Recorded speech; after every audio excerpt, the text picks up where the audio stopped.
It's November the 22nd, and you know why you're here, so let's kick this off right and introduce the players. Hey, I'm Jarasar, a PvP Padawan. Hey, I'm Trusap Jake, and I'm a shaman enthusiast. And today we've got some fantastic guests with us to talk about something real special. So I'm going to go ahead and introduce them, I guess.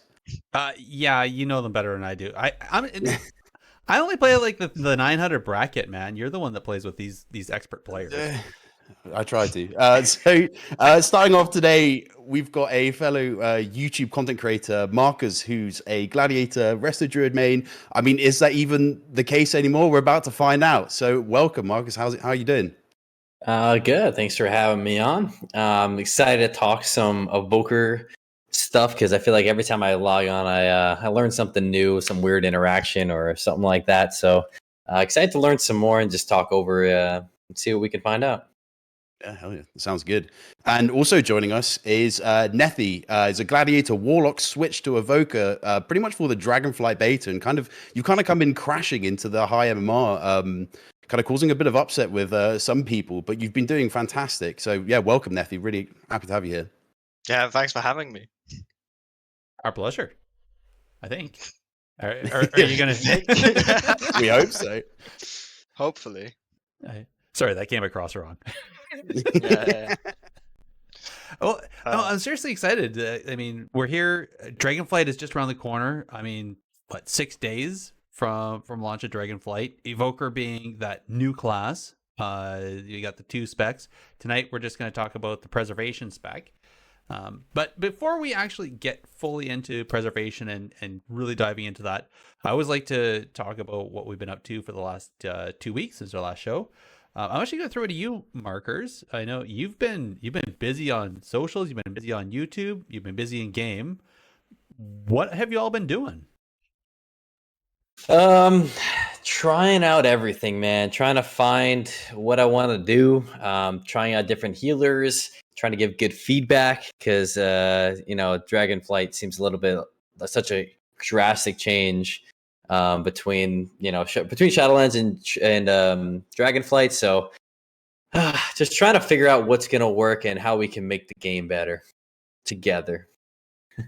All right, I like it.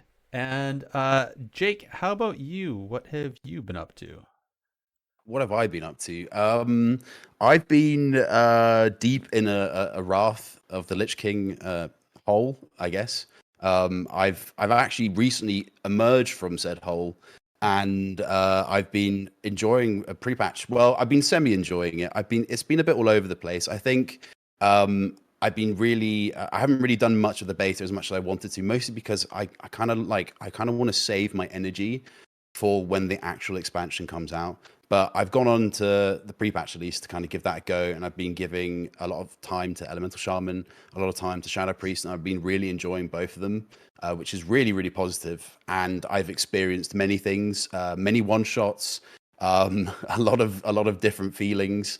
I've been really enjoying Solo Shuffle. I definitely think that's probably one of my most favorite new features that they've added. So it's just been quite enlightening. I'm just kind of curious, in like next expansion, are you going to be throwing around your solo queue rating achievements, like as if you make like Gladiator? Is that going to be the thing now? Are you going to be throwing that around like your like 2-7 in Solo Shuffle? So you kind of use that as your rate. I don't know if that's I feel like it's nobody. You can't really tell the difference now. Surely I don't think I don't know if it does. No. Yeah. No. I hope they can equalize them a little bit better because Solo Shuffle seems to be going a little bit nuts on because you're gain rating so fast, so people are so much higher rated so quick, and you have players that are 27 plus in Solo Shuffle and they're at 22 in twos and stuff. So hopefully they can equate that kind of stuff. Yeah. It seems on pre-patch especially there's an MMR bug going on right now where like the MMR just scales really, really high. Like there's people being at 2-4 MMR in their first games on fresh characters. Yeah. Which is definitely a rough dive for people trying to learn a new class, especially. Yeah, you don't think that's fitting for somebody with 1600 rating to be thrown up against a 2400? I would say you would probably get a bad first impression if you're trying the new class and you're just getting slammed by a guy who's been playing his Demon Hunter for 5 years. That's true. Yeah. That's true. Yeah. I will PTSD note for that. that right now, because it's in pre-patch, they haven't instituted the gear gate into solo shuffle either. So you can queue once season 1 actually starts. You have to have a certain minimum eye level in order to actually queue into it. Right now, you can just go in a fresh character with like eye level 135 and just get squished. So I don't know if Yeah. I wouldn't say that's a bug. It's just a feature not implemented yet, I guess. Seems to be a Yeah. lot of those. I think. Yeah, there's a few of those. I guess, Nethy, though, what have you been up to, man? Oh, I've been queuing a lot of Soul Shuffle on both Warlock, Priest, and then like very recently Evoker. Mhm. It started mostly with when pre-patch came out. I wanted to just test out the Warlock changes, and then it ended up with me being in game with 3 Demon Hunters every single solo shuffle. So I was like, okay, I'll just find something else to do before I tilt before the pre-patch comes out. And then I heard from a friend that they had changed the Echo. So Mhm. Echo on Preservation used to have a cast time, and it made the class feel really, really bad. So I went to change those, test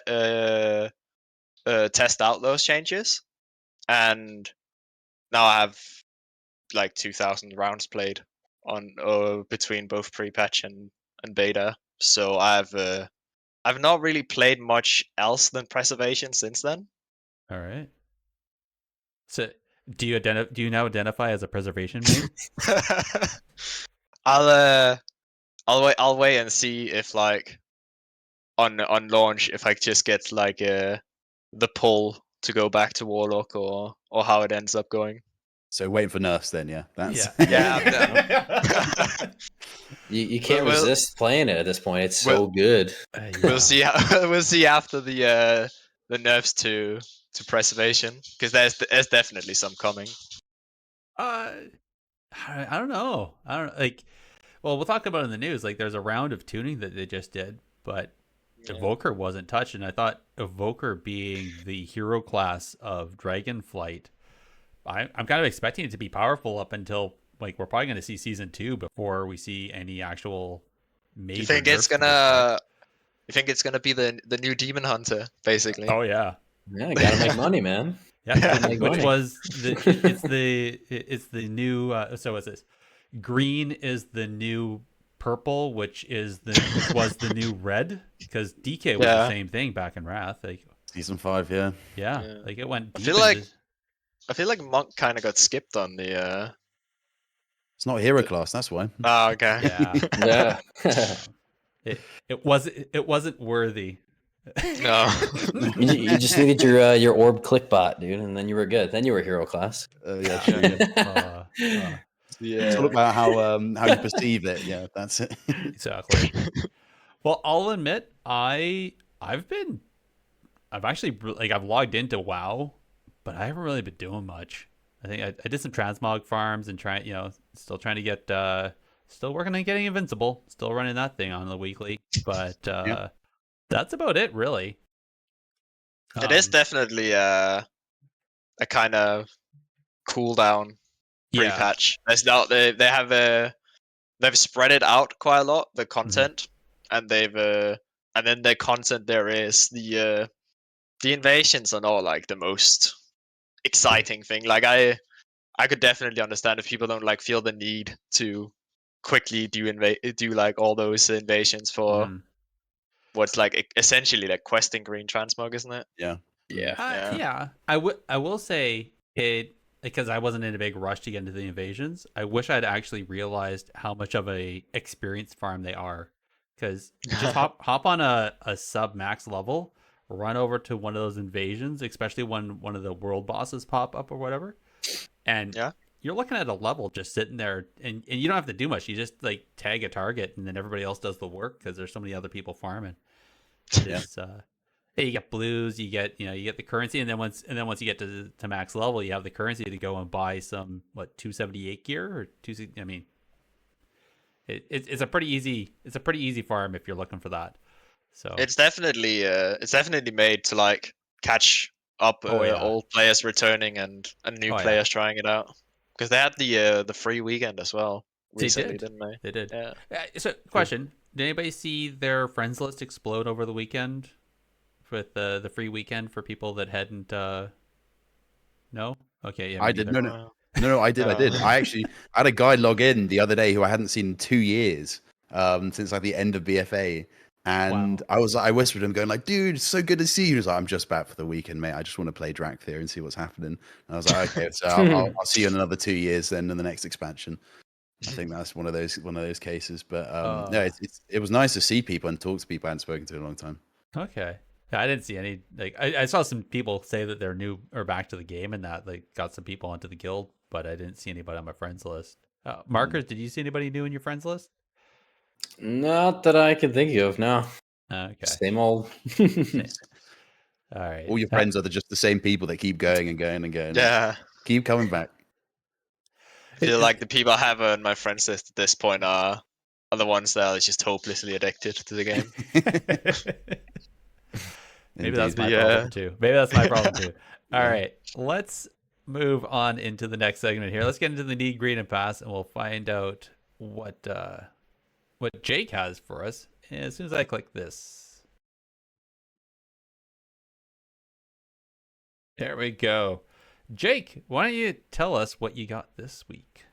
So we're talking about evokers today, and there's a specific interaction in one of their sort of buffs that they give called Blessing of the Bronze.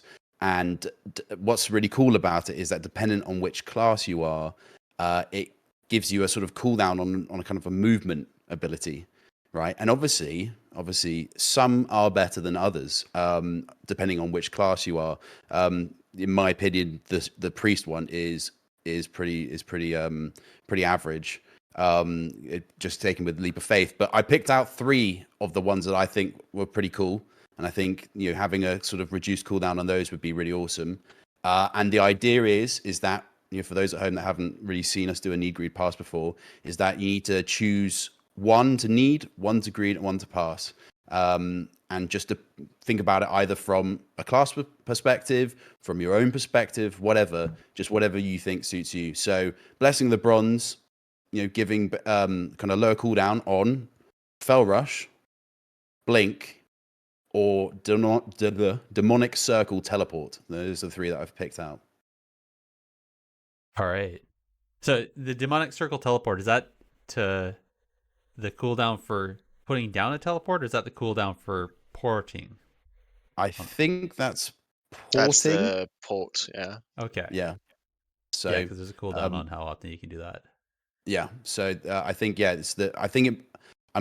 teleports you to your demonic circle. Yeah. So that's the one that kind of removes all your the sort of movement slowing effects. Yeah. And teleports you to it. So yeah, that's got a 30-second cooldown. I don't know what it takes it down to. I think it may be like 25. But I think it's the buff is definitely it's 15%. Yeah. So okay. Any maths whiz? I don't know, maybe 27. We'll go for that. That's times the 6, divide by 3, carry the brain 2. power. Yeah. Okay, I'm gonna go first because I identify as warlock, so I'm gonna go immediately with the demonic circle teleport. Definitely. I think that's of course. And then now I'm a bit of a tossed up on the Fell Rush and the Blink though, because screw mages and screw demon hunters. Like I don't think I want them to get any more buffs. Yeah, that's why I chose it. I chose it for that very damn reason. Damn you. So I think just knowing that demon hunters are really strong right now, I'm gonna pass on the Fell Rush and at least greed that the Blink gets a little bit of a better cooldown as well. Because at least give the mage a little bit of something, because they're a little weak right now. I think especially the arcane and the frost, they need a little bit of help.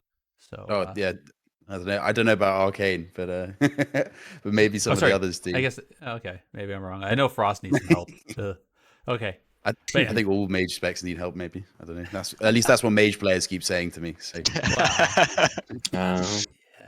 Uh, Yeah, yeah. You see, I always take somebody who's been a S tier when they're not feeling S tier the next expansion. I take any of their complaints with a huge grain of salt. yeah, I think that's Our RMP is in the worst state since the last time it was good. the last time that yeah. Cool. Well, Nethy, what about you? Which one will you go for? Need, Oh, greed, pass. I think currently demonic teleport and warlock is like very very strong. And demonic teleport gets you completely out of danger if you use it correctly. So that is like definitely the most overpowered interaction between the two.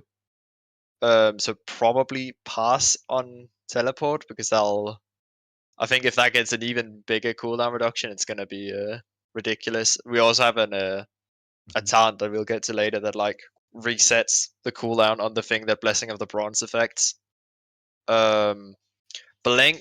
I think most mages nowadays play the stun break blink. So normal blink. Yeah, it's a normal blink. So like, I feel like if you're a rogue main or warrior or something like that, someone being able to break out of stuns more consistently is even more annoying. So probably greed on blink and then need on fell rush because I feel like demon hunters have so much mobility right now that adding a slightly shorter cooldown on fell rush won't actually like change how overpowered they are by that much. Mm-hmm. So you've kind of gone from like a sort of what you Yeah. would, well, you'd like, what would you'd kind of think needs to be sort of like, you know, what you prefer to have sort of that sort of effect on.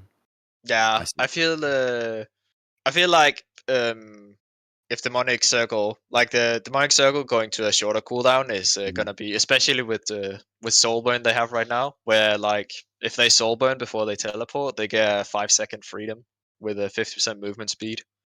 So the shorter I don't cooldown see a problem circle with is the harder it is to catch a warlock. There's some that. I bias don't there, see a I think. problem with that. Come on. Oh, I just realized we've got 2 warlock players in here now. So I mean, oh, I'm sorry, preservation of you changed me in. Sorry, I forgot about that. But yeah, that's fair enough. That's interesting. I like the way that you've kind of gone for that in a sense of not what you'd maybe need for your character, but what you'd like to see kind of really have that major Yeah. effect in the gameplay, which is an interesting way. Cool, Marcus. What about you, buddy? I'm gonna agree with Yorsar on I think I would go with need on the port, and greed on the blink, and then fell rush. Would be the pass. I did play a lot of. I actually played with a warrior. I was playing with Bajira the other day, and I was playing Time Spiral a lot, and that was awesome with the warrior. I can only imagine with the warlock, you combine it with like rescue, like he ports once, they get grip back, and then you give it to him, port again, and then you could rescue him again, and like, oh my goodness! And then you position yourself well with that stuff. It could be a game changer. We won so many games off of like because I had his cooldown of leap tracked, and they get heroic leap.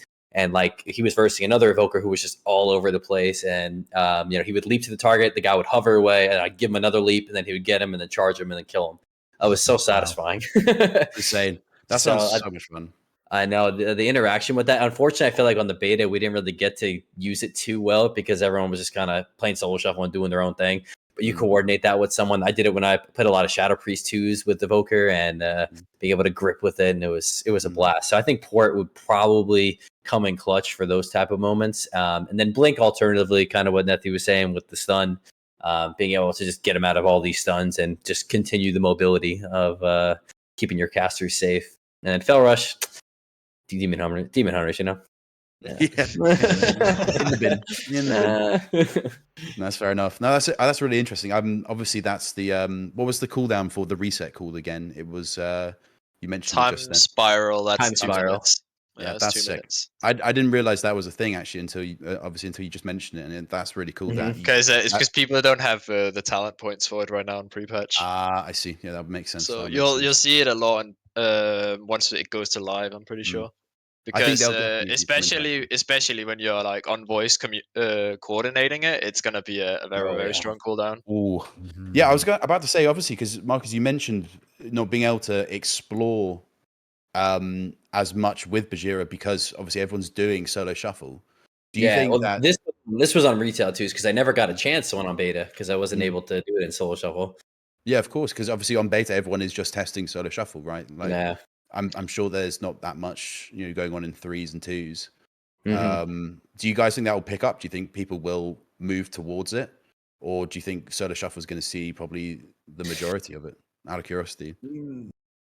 I think it's hit and miss. Like it's great for it's like a oh my goodness. I had a whole YouTube video on this rant about the how healing feels so brutal outside of an evoker right now. Yeah. Like it's like punishing, and then you have that on top of like hopefully these MMR issues are kind of fixed, and it's a pre-patch issue where like you can be 2K and you're queuing it to a guy who is 200 rating, and then it's a lose lose. You either win every game and you gain nothing, or you lose even if you win even maybe 4 and you still lose rating. And you're like, okay, what was the point of even playing? So Yeah. hopefully they can fix these issues because if that's the case, I think it'll do fine. But I think twos will definitely be its own thing, just because it feels like a completely different game a lot of the times twos compared to solo shuffle. I think solo shuffle, if anything, will take some of the participation away from threes. Mm. I think that's fair enough. I That's think fair enough. on the low end, as in the like under 2-4 ratings, it's definitely gonna take a lot of participation out because I think if a new player comes in, they're usually either just looking to like play a little bit of PvP or they're like chasing the elite set. Yeah. Mhm. And I think the reward structure where they've made the rewards the same for solo shuffle and for constructed threes might hurt the low end a little bit, and that'll like push down everyone else. So I imagine the Glad mount, maybe not season one because season one is usually very popular and loads of Yeah. people playing.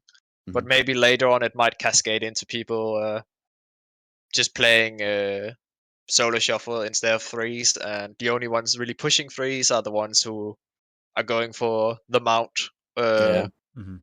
or the title, and Yeah. then threes will for like most people will just be the I want to play with my friends bracket and not the bracket you push seriously on. Hmm.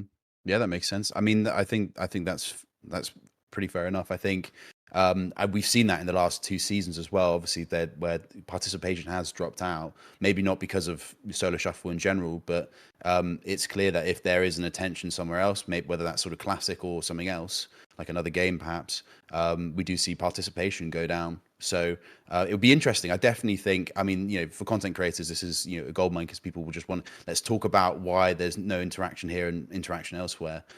So I'll be really interested to know about that. But anyway, I guess it's my turn. Mhm.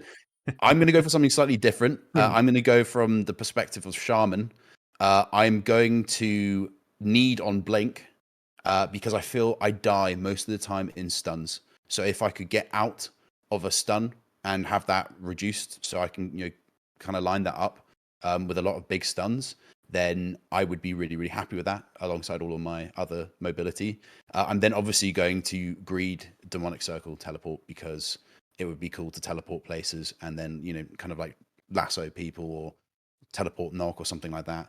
Anything really cool. And then I'm going to pass some Fell Rush just because Demon Hunters. So yeah, stick with the trend. Feel like the Fell Rush inclusion has tainted the pool a little bit. I think so. Maybe it was meant to be difficult, but it turned out to be really easy. No matter how hard we try, there's always like one that ends up being a throwaway. Like Yeah. regardless of whether it's planned or not, it always ends up being one. It's kind of funny. Well, Does happen that way. I'm going to throw this out to the listeners. So this was actually really important because, again, we got some more heroic bundle keys that we're going to be giving away. One's going to be on Twitter later this week. One we're giving away live on this show. And the third we're going to be giving away on the Discord server with the Need, Greed, and Pass. So if you want a shot at winning that one, you have to head over to the Discord server for bonus roll production and interact with the Need, Greed, and Pass thread there. And we'll draw that one later this week.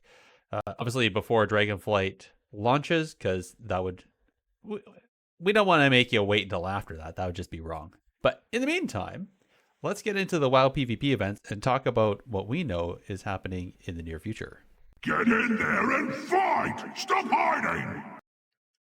All right. So the only ones we really know, Dalaran Gaming, always doing the 5v5 1v1s. I think Flark is going to be doing some more 3v3 solo queue shuffle or solo solo queue tournaments, but he hasn't announced anything again recently, so I don't know. And the other one is the Variety Show. Episode number 2 of the Variety Show is happening on December the 10th and the 11th. That's going to be a leveling race, a dragon riding relay, the Dragon Isles Expedition, a Mythic Plus showcase, and Dragonflight, which is going to be, or Dragon Fight, sorry, 2v2 Evoker only.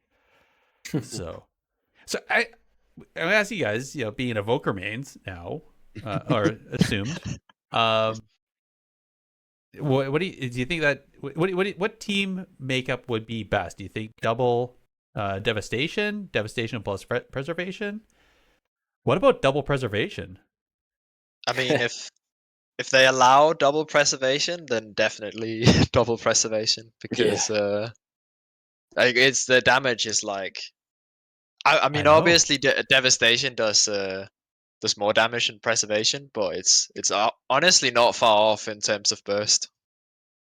That's kind of what I was wondering, because that's my understanding, is that preservation actually does damage, and it's easy to do. It's just two buttons, just boop boop, and then everything blows up.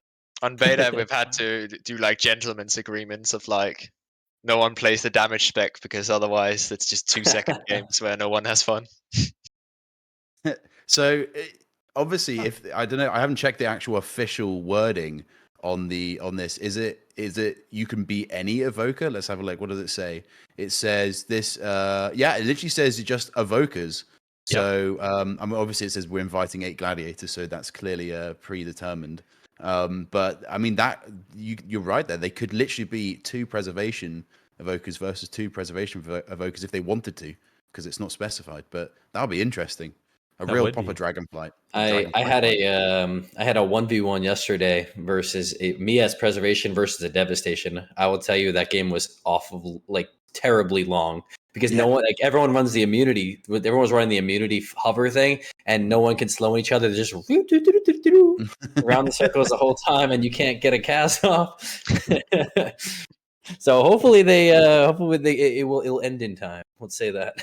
Yeah, quite literally. Not be too lame.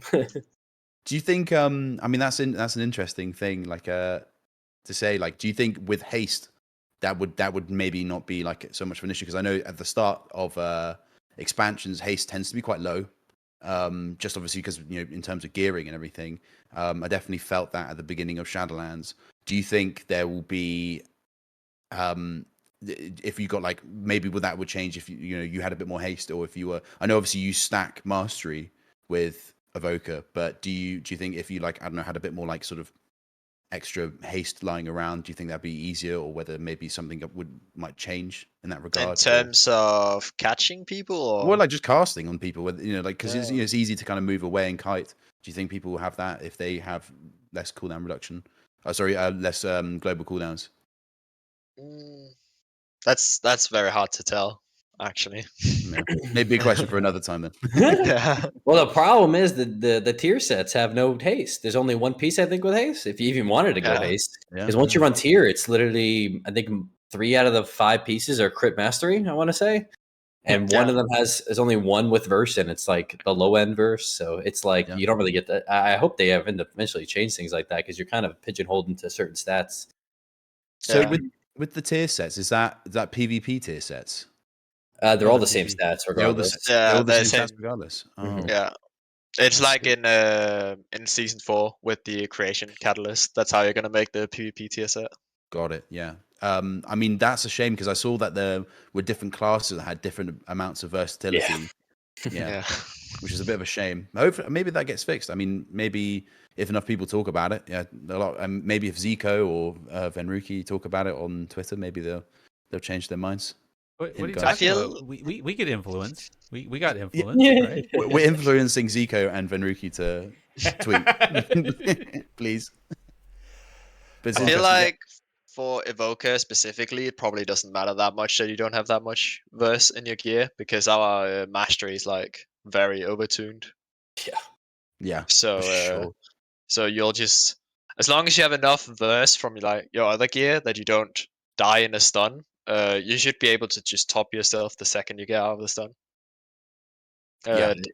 Ignoring dampening, of course. It's so strong that like yesterday I was messing around with literally 0 mastery and 0 healing talents, just all damage, and healing was fine. Like that's how strong we are. Well, yeah. Well, as we said earlier, they've got to make a strong class because otherwise, all the people returning to live out their House of the Dragon fantasies will be very upset when their class doesn't do anything. Mhm. I was kind of looking at some of the DPS tier lists, and I saw Devastation a little bit lower. And I was like, it's sort of like maybe B tier, and I was kind of like going, oh no, this is really bad. It means that all the people coming back to play will be like, oh no, somebody put this tier list out and put Devastation at B. I can't possibly play it now. So Yeah. it's good that I guess at least Preservation is doing quite well. Yeah, I feel like Devastation's main issue is that it's kind of like a ranged Windwalker, where like it has a big go, and then its consistent damage is kind of meh, and it's very very squishy. So it's like Yeah. I feel like in solo shuffle it can be weak once people have set up their add-ons, their weak auras. Once people know what to look for with the one shot, uh, it can be difficult to do well in solo shuffle and devastation. I think in constructed, you can probably set up a team with like a rogue or something like that, and that can probably be very strong. Mm-hmm. Where like you'll just kidney shot someone so they won't stop your one shot. Yeah, that makes sense. Yeah, preservation. I just I linked you guys a picture in Discord. I made this little meme yesterday. I was talking about the design of preservation Evoker.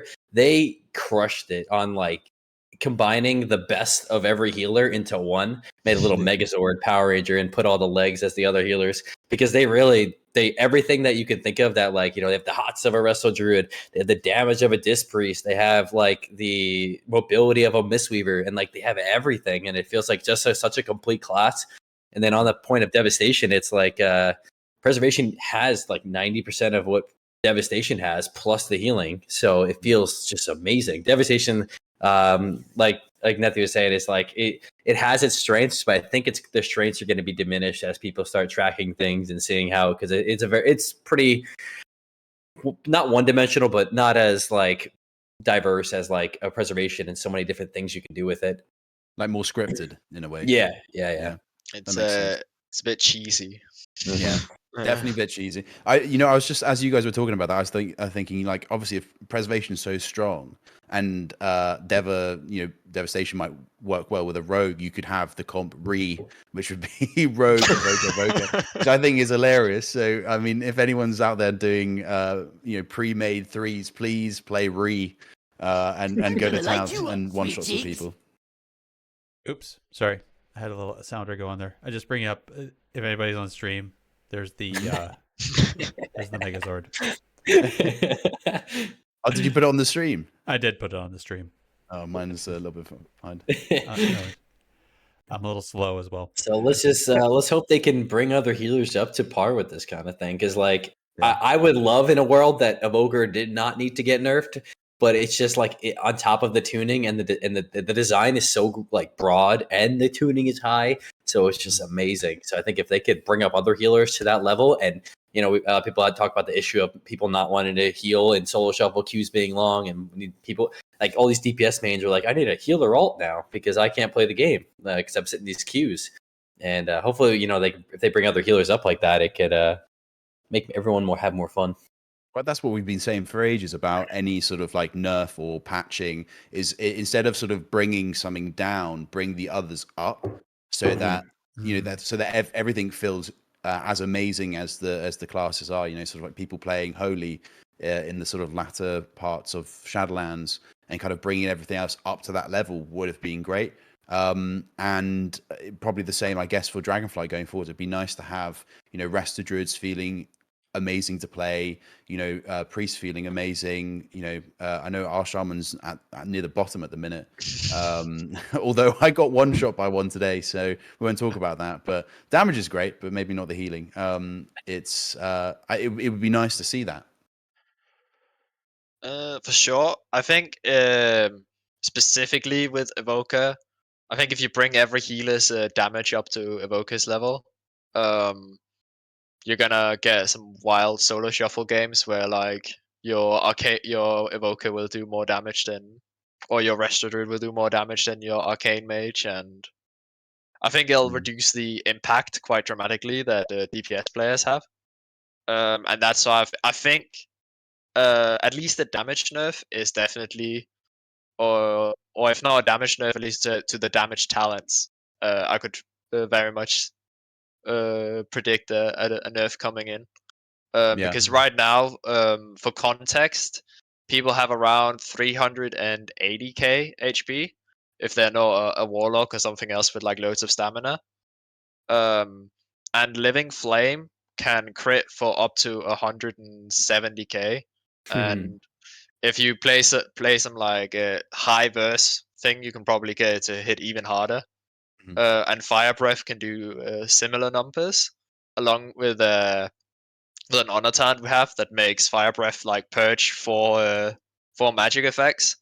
So you can run into a Resto Druid, you can Fire Breath, which purges all his hots, hits him for about 100k, and then you can Living Flame for 170k. So if both those crit, you only need your DPS to do like a little bit more damage, and then you've basically soloed someone, which is it's probably not the healthiest thing for the game. No, and I think what we were talking about before as well, Marcus, about aggressive healing and like being able to go out and do damage. Like for example, like I think I remember Resto Druids being able to do that multiple times in different expansions, recent expansions, where they've been able to actually make an input. Disc Priest, for example, Holy Priest. I mean, being able to do a little bit of damage, but not obscene amounts of damage, I think is nice to kind of give you that sort of feeling like you're helping. Kind of like RMP would have done back in the in the early inception of Arena. I think that'd be nice, but obviously you don't want to be one-shotting people. But I think maybe if the other healers had their healing brought up, or at least that what makes those classes or that spec in particular work so well, kind of have that bit like bolstered, like Resto Druid Hots maybe, sort of being. I mean, obviously I'm not a healer main, so correct me if I'm 100% wrong on this. But like Hots, for example, or sort of giving more health to Resto Shaman Totem, so they can't get like one tapped easily. Like with like a most of the time the Healing Tide dies in an Earth Shock, which is easy to get. For at least for Ali Shaman, so stuff like that would be nice to kind of like help them buff that healing and kind of bring them up to the same level where their utility feels good and their healing feels good. So there's an enjoyment, obviously, as we said earlier, like it feels kind of like you're inting if you're not playing preservation. Yeah, on the note of you're saying like healers doing damage. Nethylol totally hit it on the head with the Evoker damage. And the thing is, like, when it comes to other healers, I like that healers have the capability of doing damage, but it has to be at a trade-off. Like, you lose nothing from playing offensive as preservation. You have a talent that makes 80% of your fire breath damage heal. And then if you're running the AoE Living Flame talent, Leaping Flames, I could use it offensively and it AoEs as a heal at the same time. So you're literally losing nothing for healing at all by playing, offensive with these abilities, and it's two abilities. Resto Druid, for example, if you want to contribute to damage, if you're playing like Feral talents, you'll have to go in, compromise position, spend multiple globals dotting up, and then get back out.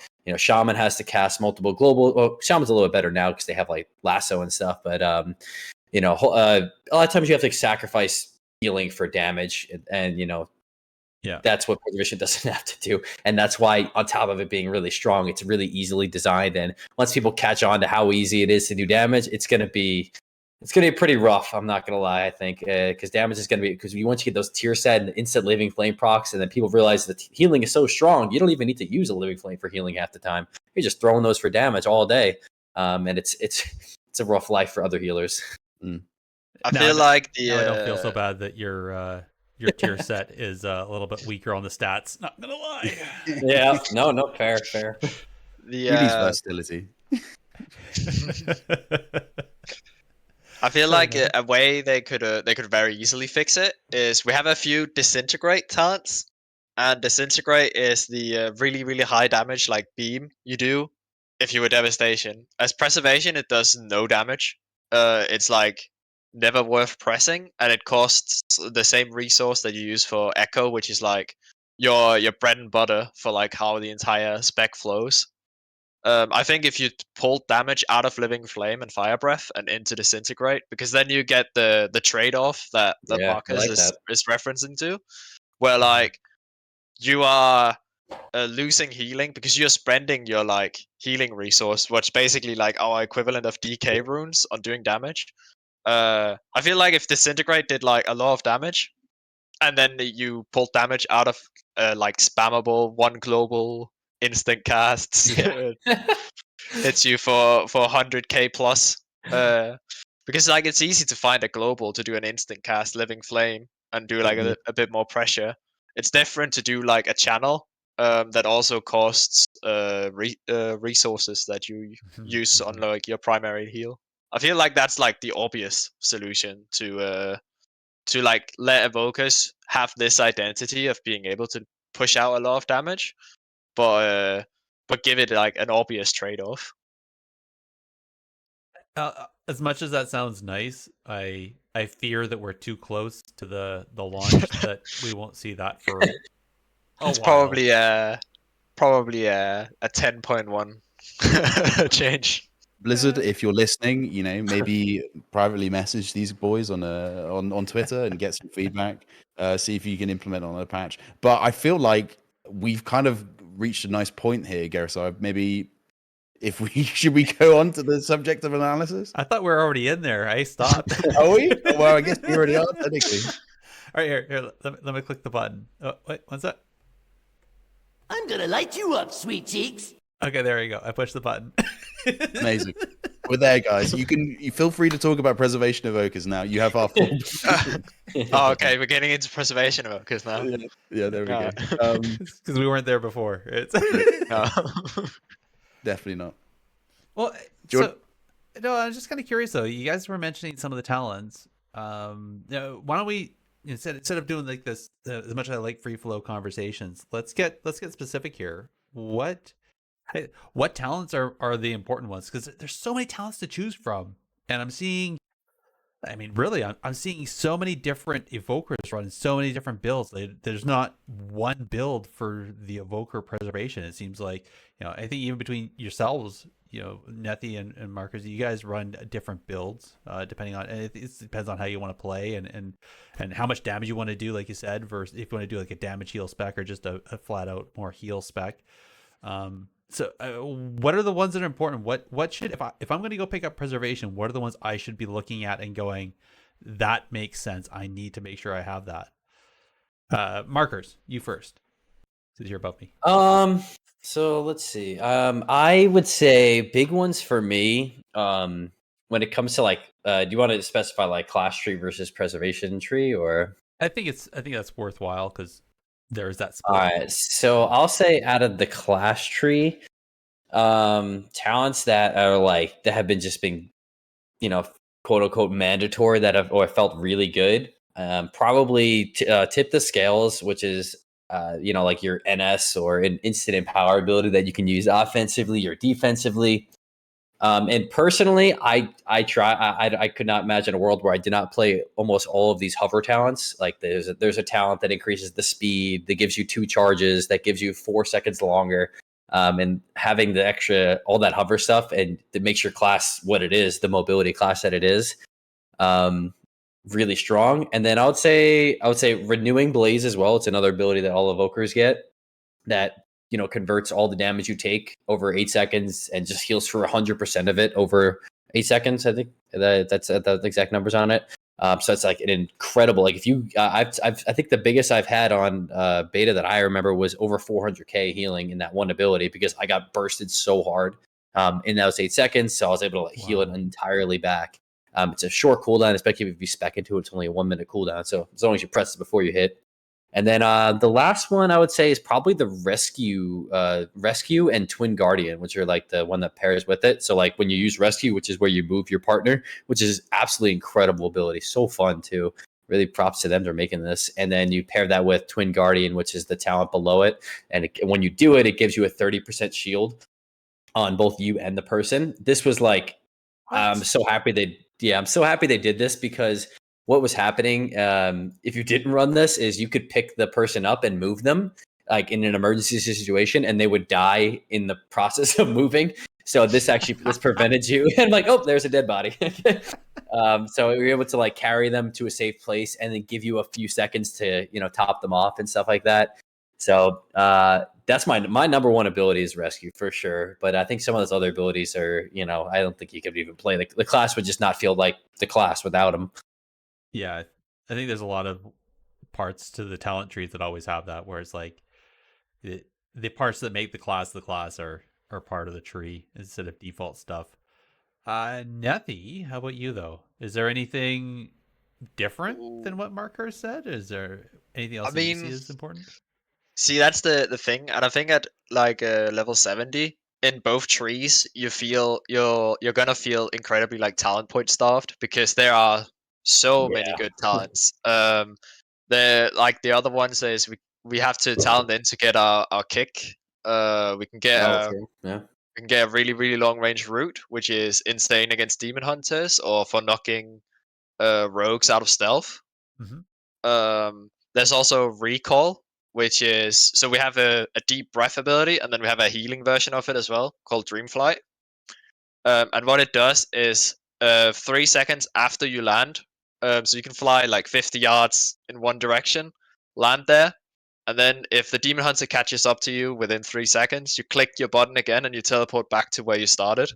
So recall used correctly with all your other movement abilities makes demon hunter like impossible to like consistently catch you, and makes Evoker probably the like Mistweavers don't have anything on Evokers in terms of kiting if the Evoker uses the mobility correctly. Crazy. I had a recall clip. I doubled it. It was hilarious, man. I was just laughing the whole time. I was a warrior on me, and I dream flight one way. He charges me. I recall back. He intervenes to his partner who was right by me, and then I deep breath again. He leaps to me, and then I pour back again, and then I'm gone. I'm like, oh god, it's just it's not fair, man. It ain't fair.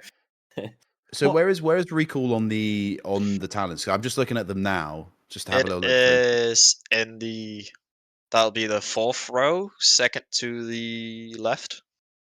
In the class tree, yeah. Second from the left. I can't. So I see it. I'm wondering then with warrior DK or warrior or DK demon hunter, if that would be the arch nemesis to that ability then, where with the DK ability to chains of ice and death grip and then slappy hands, plus the DH with runes, plus all the zipping around and everything else like that. Is that, would you guys feel that is your arch nemesis for being able to move and get away and not be locked down, or is there other things that I don't know of that would make that useless? So in while you're in Dreamflight and while you're in Dream Breath, you're immune to all CC. That includes grips, and it also breaks roots. We also, and then we have our own Holy Ward PvP talent that makes us immune to like the next 3 CCs. That is purgeable, but it's I saw that. But you can cover yourself with hots and stuff like that.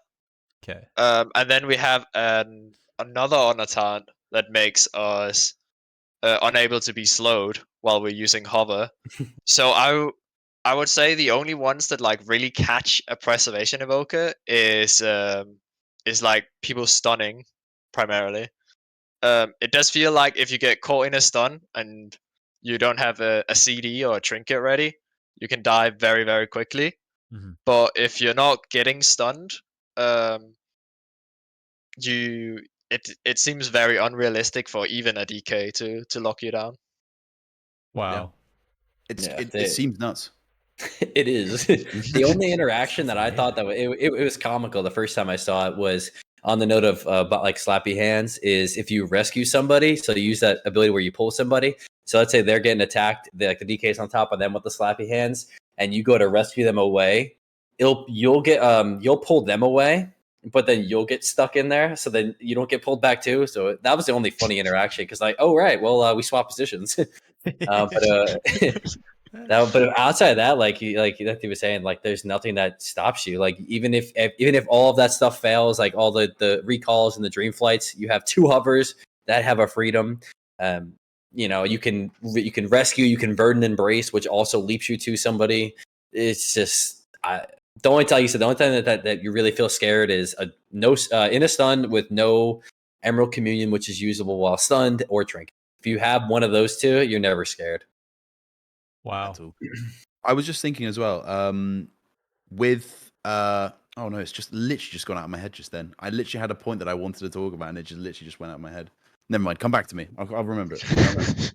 Okay. All right. It was really important. I swear. It literally just went out of my head as I was talking. Okay. Yeah, move on. All right. I guess if that's it for the regular talents, what about in PvP talents? Because you guys got some good looking PvP talents, but you can only pick 3. So, or actually, wait, before we even do that, I think it's also equally important. Trinkets. What do you guys use? Just regular trinket? What about oh shoot! Now the other one just escaped the one that starts with an A. Adaptation. Yeah. Wow. Holy my brain. Is that still in the game? Yeah, it is. They got rid of Relentless. Yeah, they got. Yeah, that's like partially built into the bonus now. Yeah, exactly. Mm-hmm. So, sorry, do you guys is it just trinket or is adaptation even a consideration? I wouldn't say you can go. I think it's too easy to play around adaptation. Fair.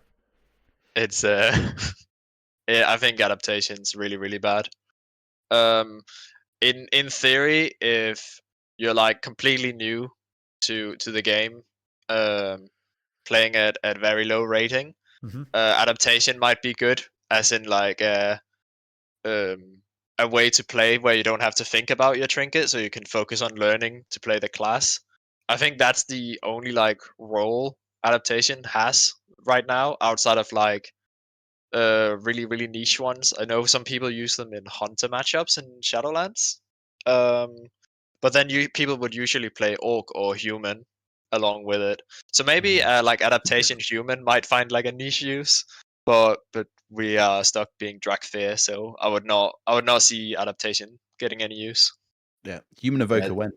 The only use I had of adaptation was like playing my Wrestle Druid for hunters specifically, like he was saying, because and not even hunters specifically, it was non-survival hunters, so like BM hunters. Because if the only time I would ever get trapped by them as a druid, because you're so mobile, was out of a stun. So if they couldn't stun trap you, you were never getting trapped, and you were able to basically never get CC because druid was so mobile and like you were never able to catch him. So that would probably be the only case. Maybe I'll experiment with it. We'll see how it goes. But you're so strong, and like you can use your humongous heal while stunned. So you don't need to even trinket half the time because your hots are so strong. You have so many emergency heals. So it's not even worth really even risking it to run adaptation, I would say. Okay. I actually got a funny story for you, Marcus, as well. Sorry, talking about Wrestler Druids and mobility. I play with a Wrestler Druid who actually showed me your channel actually for the first time a long time ago. Smart man. So no, he refused from the beginning of Shadowlands to go Necrolord, totally. And like even when he just stayed Night Fate the entire time. And I always said to him, oh man, like I feel like that we're just like we're throwing games, we don't have the healing output and everything, until we met the first survival hunter. And he goes in for the harpoon for the root trap, and my druid blinks it. with Nightfall. Yeah. And I was like, okay, this is actually pretty good in twos. I don't have to worry about you with survival hunters. And I thought, you know what, talking about mobility, that I like that sort of thing where, you know, it's not the meta, but that was interesting. So I thought you'd when appreciate it. I got a lot of hashback on when I made a video on how to get out of Kyrian Spear with Soul Shape in the beginning of Shadowlands. Oh, yep. You had to perfectly time it, you had to practice it, but you get it off and it was like so rewarding. It does, yeah. A lot of warriors in your mailbox kind of saying Yeah. rude things. All right, PvP talents though. Let's bring this back to talking talents because that's what I do. What does it matter which talent? Like some of these look really good. Precognition, I think, is not required for you guys. I mean, you have what, 4 schools, so And you don't even cast half the time. yeah. So I'm not seeing that as an important one. But I don't know, Chrono Loop, sorry. Dream Projection, the Nullifying Shroud, Obsidian Metal, Scouring Flames, Swoop Up, Time Stop, and Unburdened Flight. I mean, all of these look good. To me, Nethy, which ones do you pick? I have 2 talents that I usually just lock in like 90% of games. And that's Nullifying Shroud and Dream Projection. Nullifying Shroud is our Holy Ward that makes us immune to the next 3 CCs on a 1.5 minute cooldown. It is purgeable, but you purge it 1 charge at a time. So it is very difficult for people to purge, especially if you have HOTS on yourself along with it. And the time people waste purging you is usually like buys you time anyways. The only time you would not play it is into Arcane Mage, because that is the mage spec right now, and they can klepto it. Yeah, that might be interesting. Imagine the mages just going, "Thank you." Yeah. All the mages are currently saying balanced. This is balanced. Yeah. Totally balanced. All right, so if you're not playing, so that's your 2. What's your 3rd that you move around? And if you're not going to play Nullifying Shroud against an Arcane Mage, what do you play? I would usually play Scorching Flame then for the purge on Fire Breath. Okay. Another thing with Dream Projection is a really, really strong hop. So what it does is it makes like a ghost version of yourself that you control, kind of like a vehicle. And each time you fly through someone, it does a little heal. And then you have like a self-destruct button. And when it blows up, it puts a really, really large hop that's basically the same amount as like your health pool. I think it's like just under your health pool, but it's an insanely large heal. And it also dispels everyone it hits. So we technically have a master spell. And cool interaction you can do with it is if you get hit by CC, it cancels your spell and instantly detonates. So against set mages, you can put up Dream Projection and have your little airplane guy hover over you. And then when you get hit by a sheep or when you get hit by a horge, it blows up and instantly dispels you. And then you're on the DR for even if he goes for the re. Jeez. The Megazord dream is real. Like genuinely, I'm listening to this. It sounds worse when we're saying it out loud now. Like the realization sets in. You're like, ooh, okay, maybe this is. Yeah, I busted. accidentally dispelled with Dream Projection on that note. I accidentally double dispelled Coil from a Warlock. We had both of our guys there, and he pressed it. I pressed Dream Projection, not even for that purpose. I didn't even realize it would do this, and then dispelled both of us instantly out of the Coil. I was like, oh, nice. The stars aligned with my busted class. So when you're steering this thing around and doing kind of micro hots, though, you're not able to control your character, right? So somebody could be beating on you, and you would be able to. Yeah. A lot of the time you will want to detonate it as fast as possible because it does just lock your character in place while you're channeling it. Okay. An important thing to note is for UAs, VTs, and Flame Shock, you do get the pushback or the negative effects for the spelling. So if you use this into like an Affililock that has hot stop on everyone, you can absolutely just completely suicide with Yep. with projection. Been there. Take that one off the sheet. That's important to know. Yeah, because that's going to be my next question. So the All right. explosion is AoE then? Yeah. Is It that is. It is AoE, but I think it's a I don't know if it's a 5-yard or a 10-yard range. It's a very, very small range, so people do have to be stacked to for it Okay. to like do an AoE effect. Yeah. Oh, that actually reminds me of the thing I was going to say earlier, which was about obviously the yard range. Now, is it 30 yards maximum for Yeah. preservation? Yeah. So it's quite short range for as a healer. So what I was going to say with the actual sort of your mobility, it kind of makes sense to kind of be able to kind of zoom around because you got to be catching those guys zooming behind pillars all the time. You know, you can't reposition as easily. Now you can with the kind of hover and everything like that. So that makes sense to me. That's what I was going to say earlier. Sorry, it's totally out of the sync of what we just said, but that That's reminded me fine. then. So No, that's important though. That's really important. yeah. So I think that's How- interesting. How far?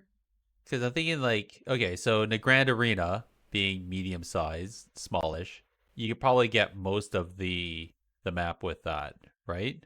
But then I'm guessing Tol Viron, if your party or if your teammates are on a pillar and you're on another pillar, you probably are going to have to get out of position in order to heal them and then fly back. Like, are you traveling for far away before you can actually get to do anything and then come back to a safety spot, or do you even care and you're just like in there with everybody just doing stuff? So the thing is, I think even if we had a 40-yard range, we would be in melee constantly. One of our main heals is Verdant Embrace, Mhm. which makes you charge to the guy you're healing, and that is like our main single target heal. So you end up being in melee range constantly, and you end up being the victim of random sheeps from mages. Mages are very, very rough for Evoker. Like a good mage can, because you are always in the open because you're trying to heal. You can't play cloak into them, and if you play cloak, you give them 3 charges of holy ward. Yeah. So mage and rogue definitely feel like the rough matchups, because you have to be in the open constantly. Spammable CC in general, like Fear and Cyclone as well.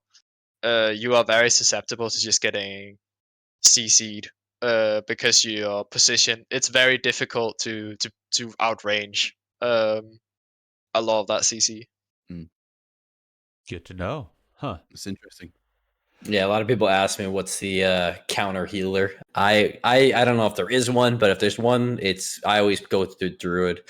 Just getting things constantly cloned and like spammable CC. That's like seems like the biggest weakness to Evoker so far because you're always in a weird spot and it's so easy just to catch you off guard and catch you in the middle and CC you and then you get chain CC'd, like clone you and then clone the partner and then that's where it can become a mess. People. That's why I'm kind of excited. I'm gonna play Wrestle Druid as well for that reason because now I know Evoker, so I know how to try to get into their heads with Yeah. cycloning. Makes It's, sense. but in a way, doesn't that put you as a druid in a bad position because you have to get into that spot in order to clone? It depends. I mean, if you're in stealth, because a lot of times it would happen with just they go around the back, they go in stealth, rake stun, clone, and then that kind of the chain starts because if you lose your hot, especially if you combine like what comes to mind as a comp I always play. I play with numbing a lot actually. We play Arcane R Druid, and like I could just picture that comp being pretty dang good into preservation between having the purges and having the constant CC. And I think that's going to be a force to overcome with preservation for sure. That makes Especially sense. with Arcane being good. Especially with Yeah. Arcane being good as well. That's Nami, awesome. Yeah. Nami must be pretty happy, actually. Arcane is gonna be very, very good. Yeah. It's doing really well in solo shuffle right now, and that's despite like Mage's kit generally not really being suited for random teams with no communication. Mhm. Yeah. Especially and with Arcane having basically one school of magic, Yeah. still being able to do well says something. Does absolutely. Sorry, I don't think markers. I didn't ask. PvP talents. Was there anything there Oh. different than Nethy or? Pretty much same in terms of like the ones that I always run. Dream Projection is too good to pass. Nullifying Shroud, it's been hit or miss. Like sometimes in solo shuffle, I will still run into a mage just because like the game comes down to the opener. Sometimes where you're like, because they can't. A lot of them they sheep you out of stealth, and there's nothing you could do. So you could even just pop it and then cancel it off, just so you don't get sheeped in the opener. Because arcade mages thrive off openers. But yeah, most of the time I'm running Shroud. And when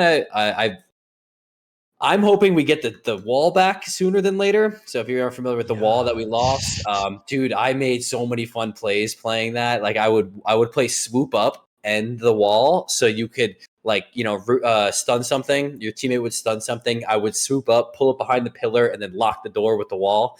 And then just it was so much fun. I've never had so much fun in a class. I was so disappointed when one day randomly it was gone.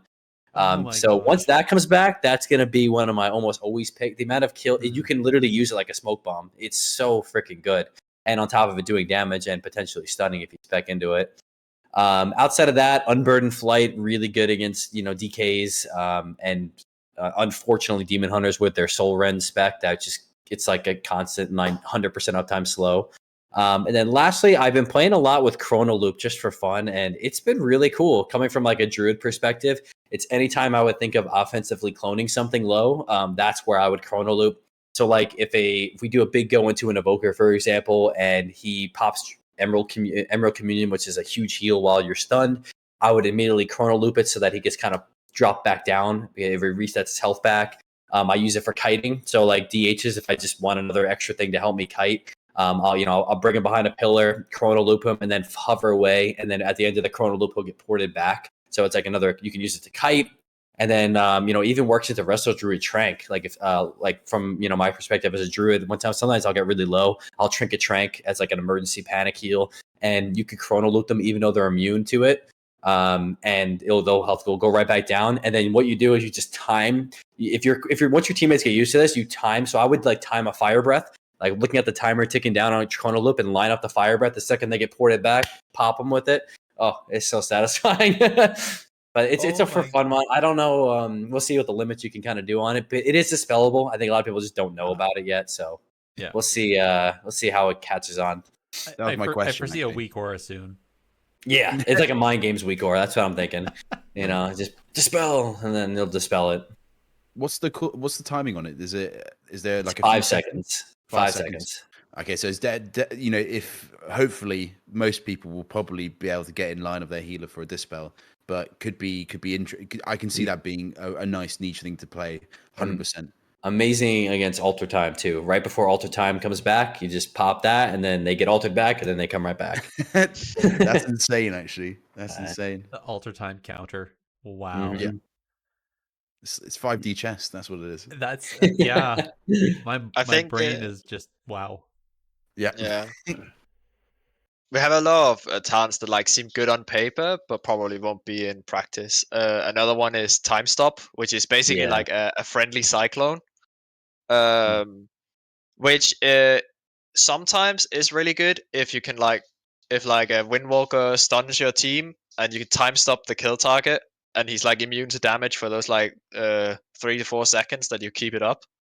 The problem is just you can't really use it reactively.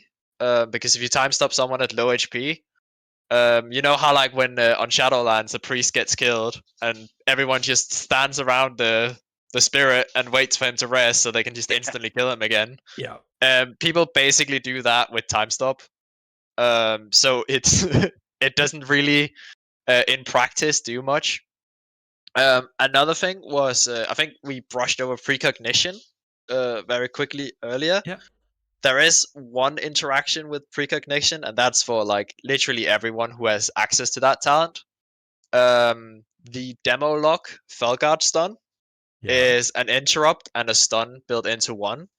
So what it does in practice is it interrupts you and then it stuns you, and that's a PvE interaction they made to give Warlock an extra stun. Yep. An extra interrupt. Sorry. Yeah. But what it does with precognition is that it'll interrupt you, that interrupt will then be counted as you getting interrupted while not casting. So it makes you immune to CC, and then you're immune to stun. So precognition will make you immune to demo log stuns, just perma. And demo log is looking to be one of the strongest casters right now. So even though we don't cast much, precognition is really really good into specifically demo logs. I think Leaker's crying right now. I can hear Yeah. him. I can hear him. Yeah, I'm waiting for the DMs. Yeah. Oh my gosh. Like, why did you reveal this on stream? One thing we were talking about time stop. I don't know, Nethy, if you tried this. I haven't. I thought about it, but I never tried it. Maybe another interaction you could use for it is like just if you really want to be, you know, a real nuisance in terms of CC on top of Shroud, like using it to stop CC. So like if a mage is about to follow you, you can time stop yourself and then cancel time stop to prevent CC or anything like that. I don't know if it works like that. I think it does. It should do. It basically like treats it like if you got cycloned, like if there's an arrested druid on the other team griefing. And you can cancel it at any time, so you don't have to sit the full 4 seconds. You can like use it like an ice block and just instantly cancel it.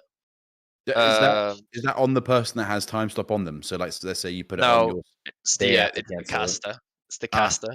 So it would be you that decides when that ends. Yeah, Okay, that's you interesting. you can keep your teammate imprisoned for the full 4 seconds, and they can't do anything about it. Oh dear. It's so troll. When we had the wall talent, we had this guy on the beta. He was cheesing people with the Dark Moon card that was completely ridiculously overtuned, and no one could actually play the game because he would like do a 250k LE blast and then hit this infernal thing at the same time. So everyone's like, "Stop, man! Stop using this. We're trying to just have fun." So what I did was, at the second the game starts, I rescue, throw him to the back of the room, and then I time stop him, hover out to the front of the room, lock the door, and he's not playing, man. It's so troll, but it was hilarious. Go to your room. You go there Yeah. and we're not letting you out until you're ready to play nice. Unequip that trinket right now. Or I'm not letting you out. Terrible. Oh my god, that's funny. So I literally put on the naughty step. Yeah, I feel it's important because if anybody hasn't actually looked it up, Markers, you've spoken about this talent that is now not there. Just give us a rundown. What exactly is this wall talent you keep talking about? Oh, sorry. Yeah, it's deep breath, which is your 2-minute cooldown that like does you fire breath across, and then it puts like a parallel line of walls in between. So if you go right, if you put your path here, it does a wall on either side. It had some buggy interactions. I don't know if it was why. I know this is something like art related, but like what would happen is if you did your wall and the person was underneath the wall, like right where it spawned, they would be basically immune to everything because no one could target them on either side. That was an interaction I noticed. And then also, there's another funny thing, was I was able to rescue your teammate on top of the wall. So I would take my warlock, I would put the wall and then take my warlock, put him on top of the wall. And even if the wall disappeared, he stayed up there. And maybe that's another reason why they got rid of it for now. They said it was coming back though, so I'm hoping it comes back because that was such a fun ability. Yeah. I know it's taken out because of the art assets. They're having some interaction issues. So, but okay, that is funny. Sorry, Nethy. What were you gonna say? Yeah, it just has like a bunch of bugs. They have confirmed it's coming back. But it's soon TM, so it's whenever they've figured out how to fix all the bugs with it. 10.2. I'll see that come back. Yeah, right. Right about when we get our PvP talent revamp. New content. Here we go. It's gonna be a new ability in the next expansion. Yeah, exactly. Yeah, we thought we knew you liked this, so we saved it for a better time. Don't worry. Yeah. Wait for it to show up on the box of the next expansion, whatever that is. Yeah, you like the Dracthyr from Dragonflight? Well, now in Space Odyssey expansion, make walls with your deep breath. We already had Space Odyssey. It was called Legion. Oh, it's, no, that was Outland. That was TBC. Oh, that's where we went to space. Actually, Legion that's came true. after Legion. That is true. Yeah, Speaking of things from other expansions, tier sets, they're back again, but this is PvE centric. So if anybody doesn't know, Dragonflight, there's tier sets. They're PvE centric. They're not PvP special. So you can earn it through PvP if you have the lucky RNG of winning one in the vault. Otherwise, you're gonna have to wait until the catalyst is up and running, which I don't know when that. I think they're talking like January by the time that happens.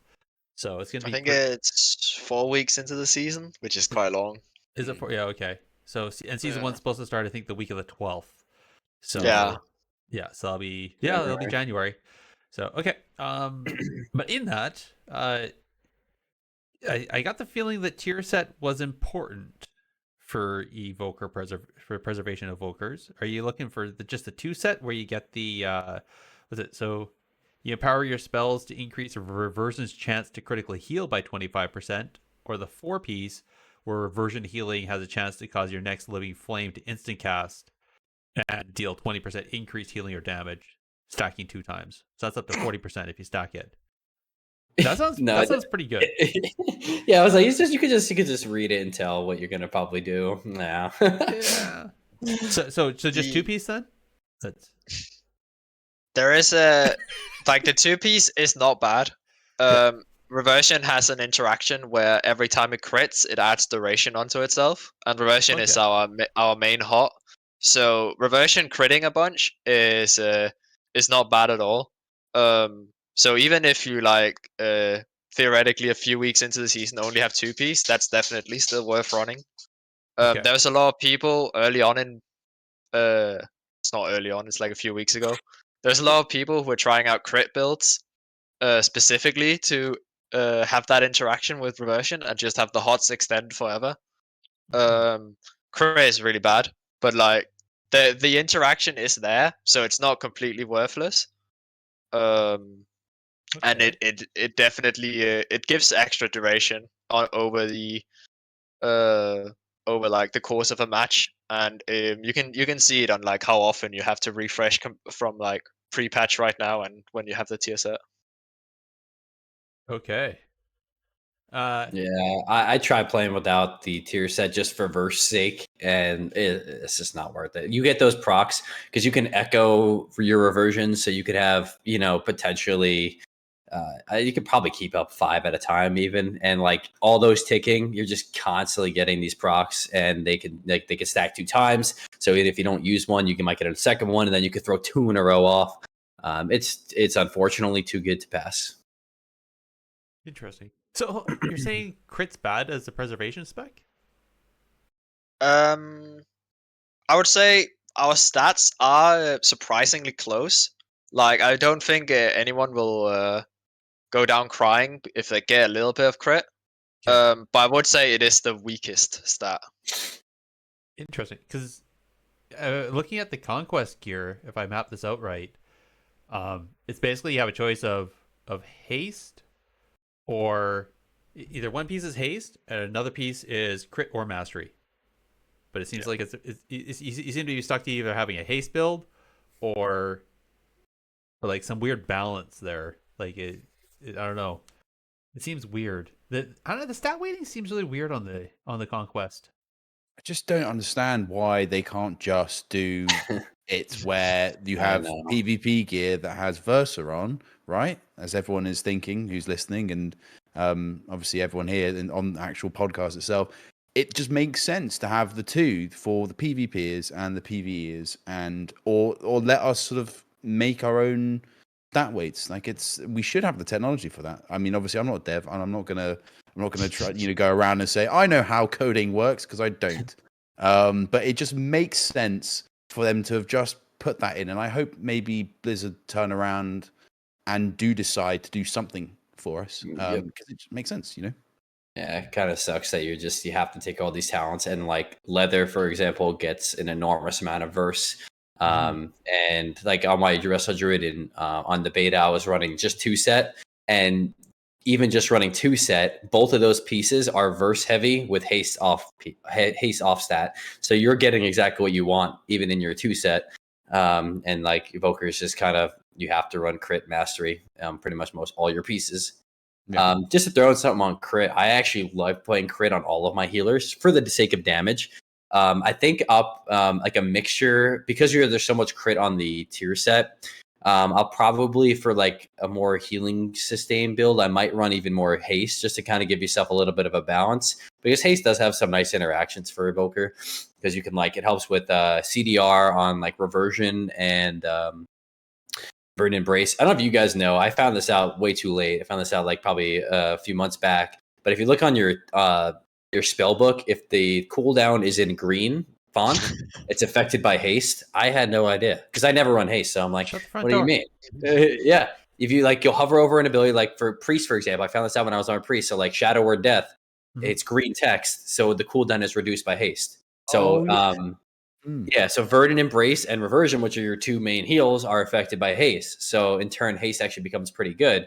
And it also reduces like your essence regen time, and then obviously CDR.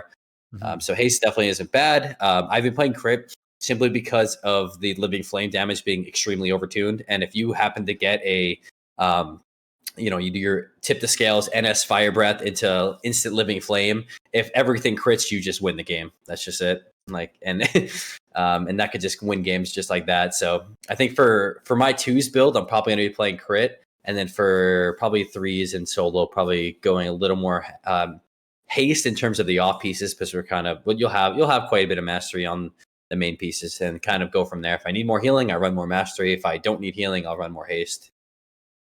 Wow. Yeah. Okay. Sorry. Go.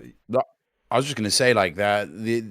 It was always in front of me, like the recharge, for example. Like I've just logged on my Shadow Priest just to double check. Yeah, 7.1 second recharge on Mind Blast. Yep. And you put haste gear on or take it off, and you'll see the number change.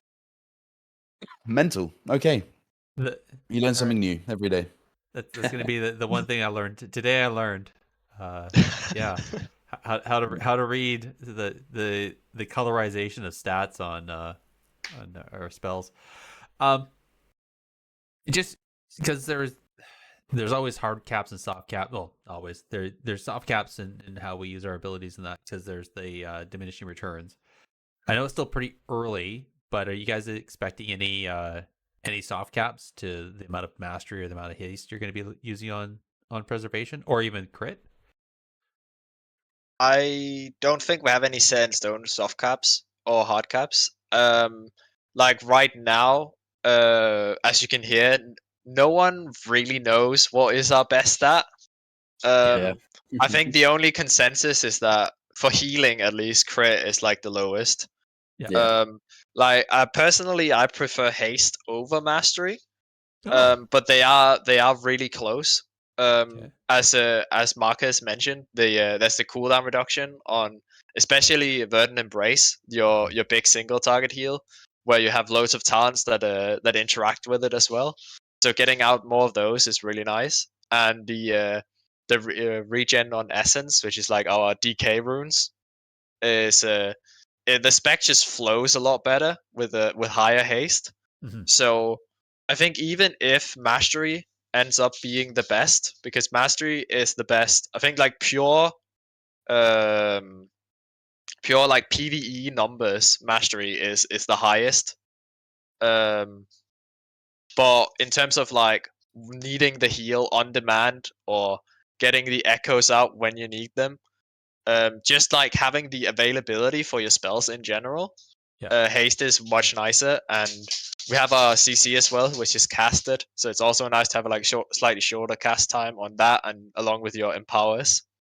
So I think haste is our best stat, with mastery very, very, very close behind. So I think we might actually not be hurt too much by having to pick mastery items sometimes where we don't have access to haste items, because it does feel like either way you're gonna get a really good start. Nice. Yeah, I was to say it kind of comes back to like the same thing I do with Druid. Is Resto Druid is like, I tell people like, what stat do I run? If you feel like you can't heal enough, your throughput's not good enough, the class is nerfed or whatever reason, run more mastery. If you're healing too much and you don't need this much healing, go more haste. And Evoker's in the place where it doesn't need more healing, so more haste is usually going to be better.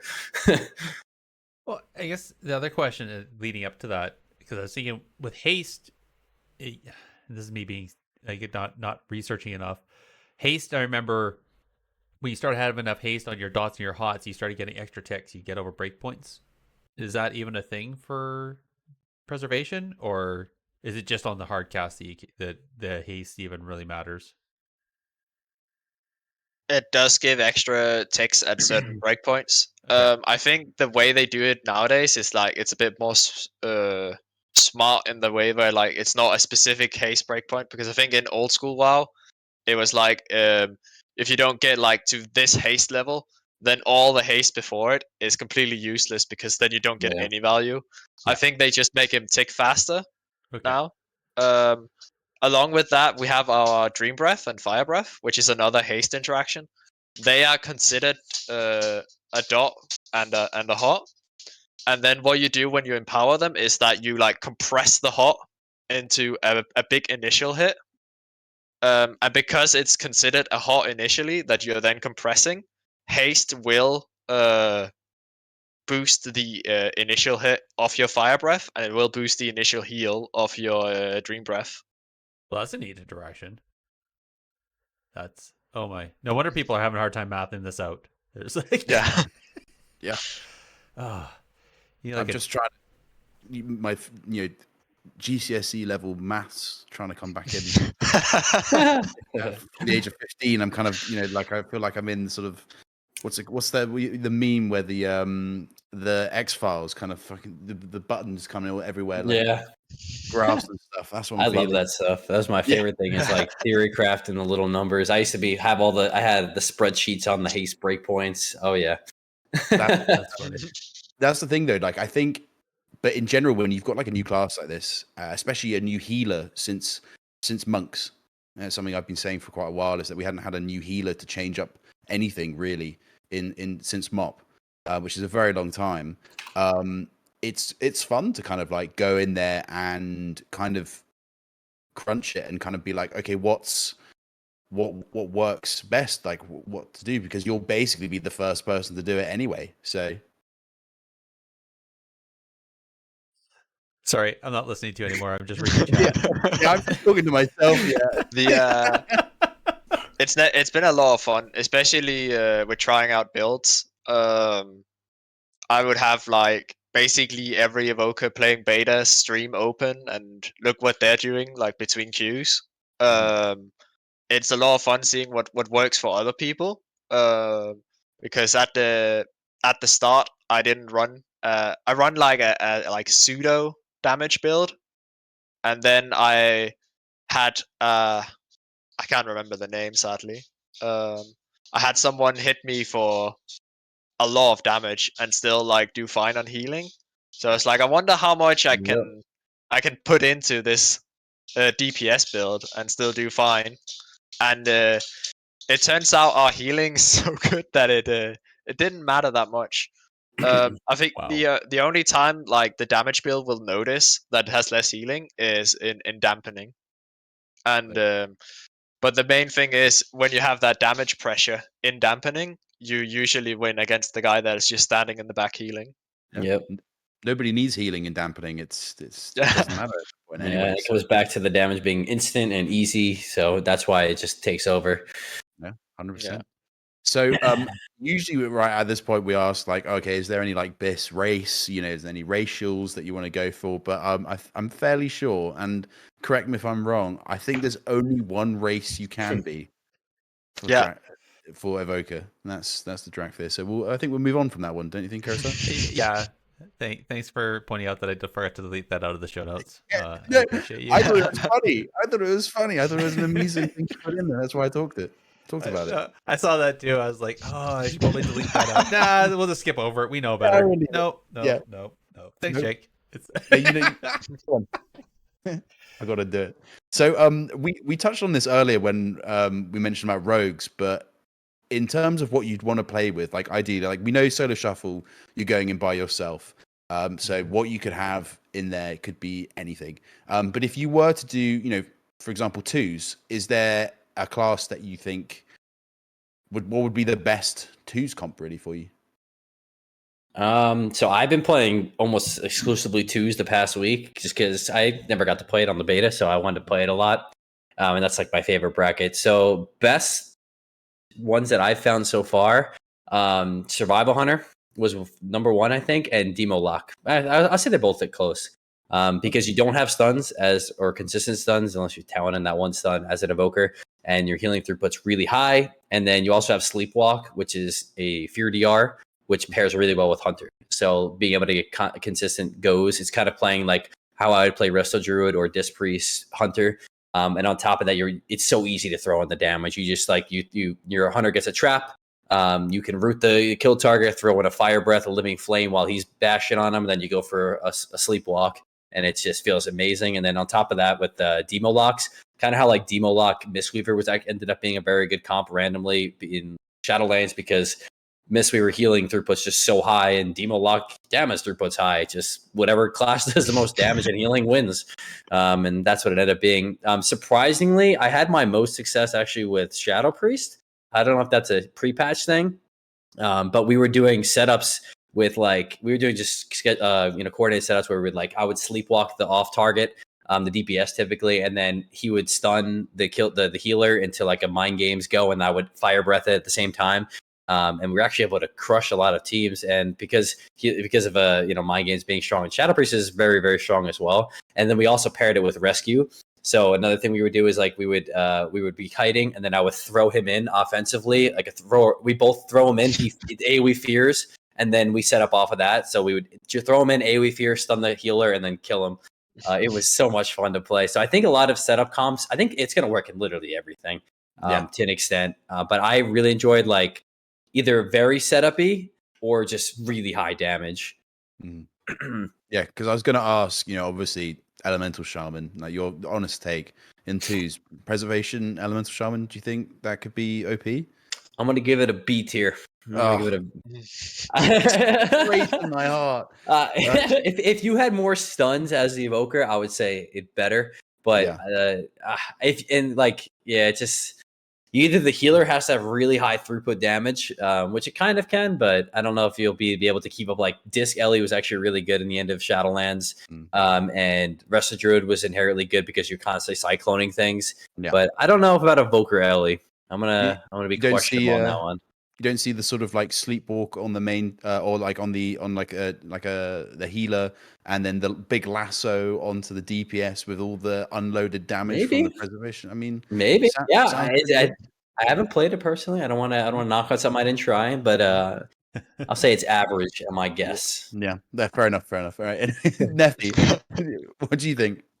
In twos, I've not played any twos. I think the only twos I've played was a little bit with a Demon Hunter, and everything works with a Demon Hunter. So that's there's no synergy there. It's just the Demon Hunter goes wild and you keep him alive. Yeah. I think for threes, it feels like it kind of takes the place of Resto Shaman. Mm-hmm. It feels like it just plays the comps that Resto Shaman used to play, as in melee. As in melee, or caster melee. It feels very, very rough to heal wizards because of both your range and the fact that you're jumping around between them. You're going everywhere.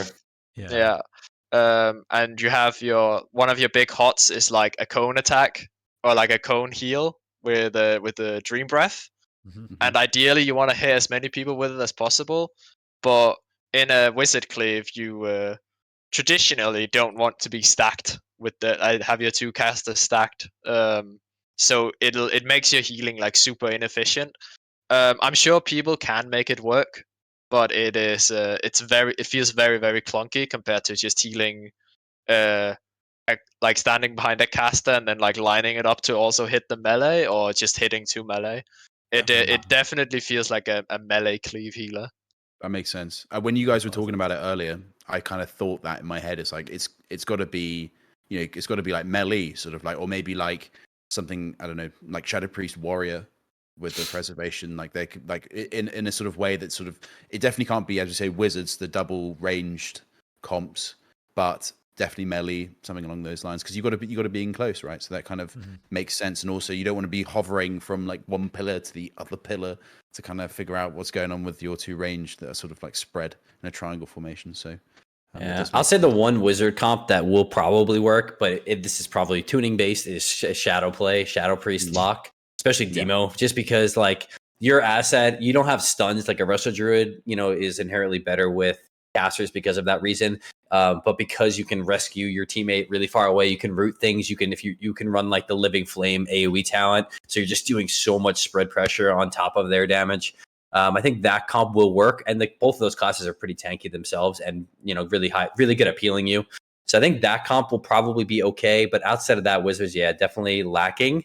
And when it comes to melee, that like the weakness of melee is killing the healer, right? When you use it versus melee, triple melee, or double melee, everyone just runs up there with a healer or like exposes that healer. And Evoker is so mobile, it's hard to stick to you, so it's going to be.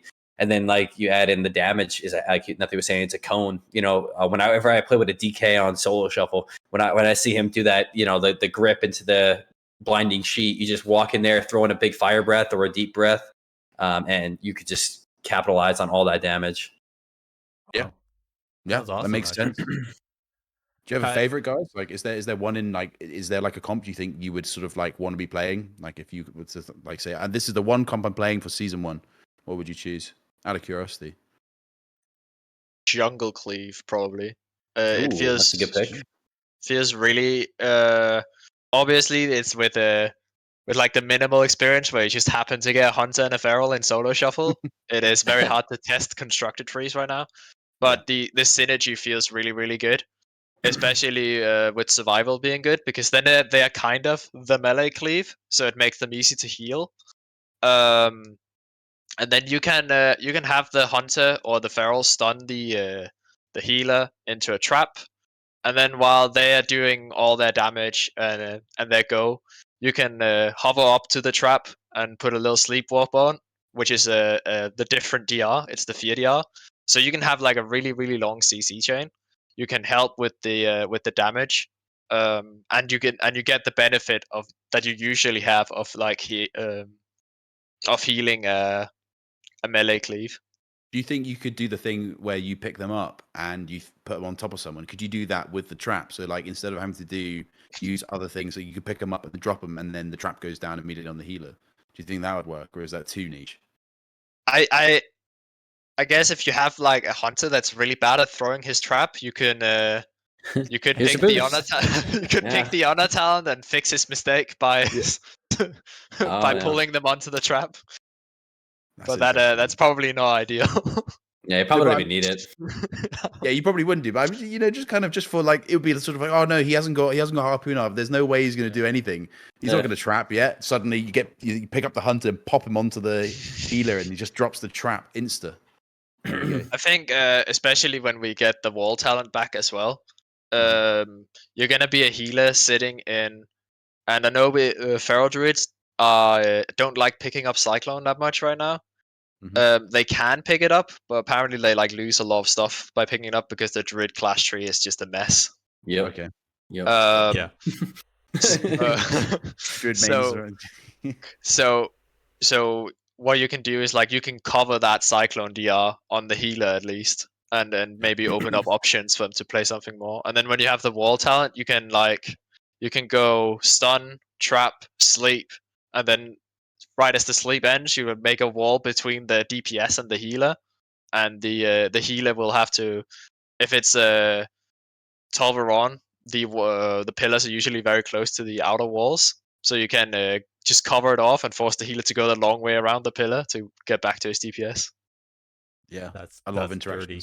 I love it. And if you want to like kind of beat a dead horse on this, you can run swoop up too, and then when they go back into the wall to save their guy, you just say nope and you take him back out. Yep. It's so comical what you could do with those two abilities. You're playing chess with everybody. You're moving your players, you're moving their players, you're putting up pillars. It's just so much fun to play. You're the big hand from Super Smash Bros. Yeah, At the yeah, end. the master hand. Yeah, the master hand. Yeah, exactly. Yeah, that's it. Marcus, what about you? Have you got like, I know obviously Neff said jungle. Like, is there one in particular you had in your mind? Well, in terms of twos, I think definitely the two that I mentioned, I would probably be my go-to if I could.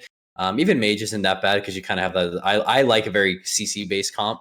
And in terms of threes, I'm a wizard bias person, so I'm gonna say Shadow Play is probably the one I want to try the most, because that's just like how my brain processes being a healer in threes, and just being very mobile and moving around and setting people up. Outside of that, probably like either Shadow Priest melee or Mage melee. Any sort of combination of whatever's good. Maybe like Feral. I mean, how about that? Yeah, I'm gonna go with Feral Shadow Priest. That's probably one I would really want to try out. Feral Shadow Priest and then Shadow Play. I've heard that That's a good Feral combo. Shadow Priest might be good actually, because obviously Feral do a lot of damage, and that's kind of going a bit under the radar. Yeah. Obviously, because it's like Demon Hunters, and then this Feral's just kind of cruising underneath. No one's talking about it. And obviously Shadow Priest pump. So that does sound like a really interesting comp to go for sure. Another comp in terms of like just pure synergy Mhm. is probably Walking Dead with Frosty K. Once we Yeah. get the wall back, Oh yeah. because then you can get the grip everyone on top of each The other, tunnel blind of them, death, I call it. blind them, put the walls up, and then they only really have one way to go out of the CC. They can't spread out, so everyone runs the same direction, and you get more cleave. Yeah, Oh and the my sort of God. super slow DK as well, kind of Yeah. trudging out of the adequately named Wall of Death or Tunnel of Death. Sorry. Yeah.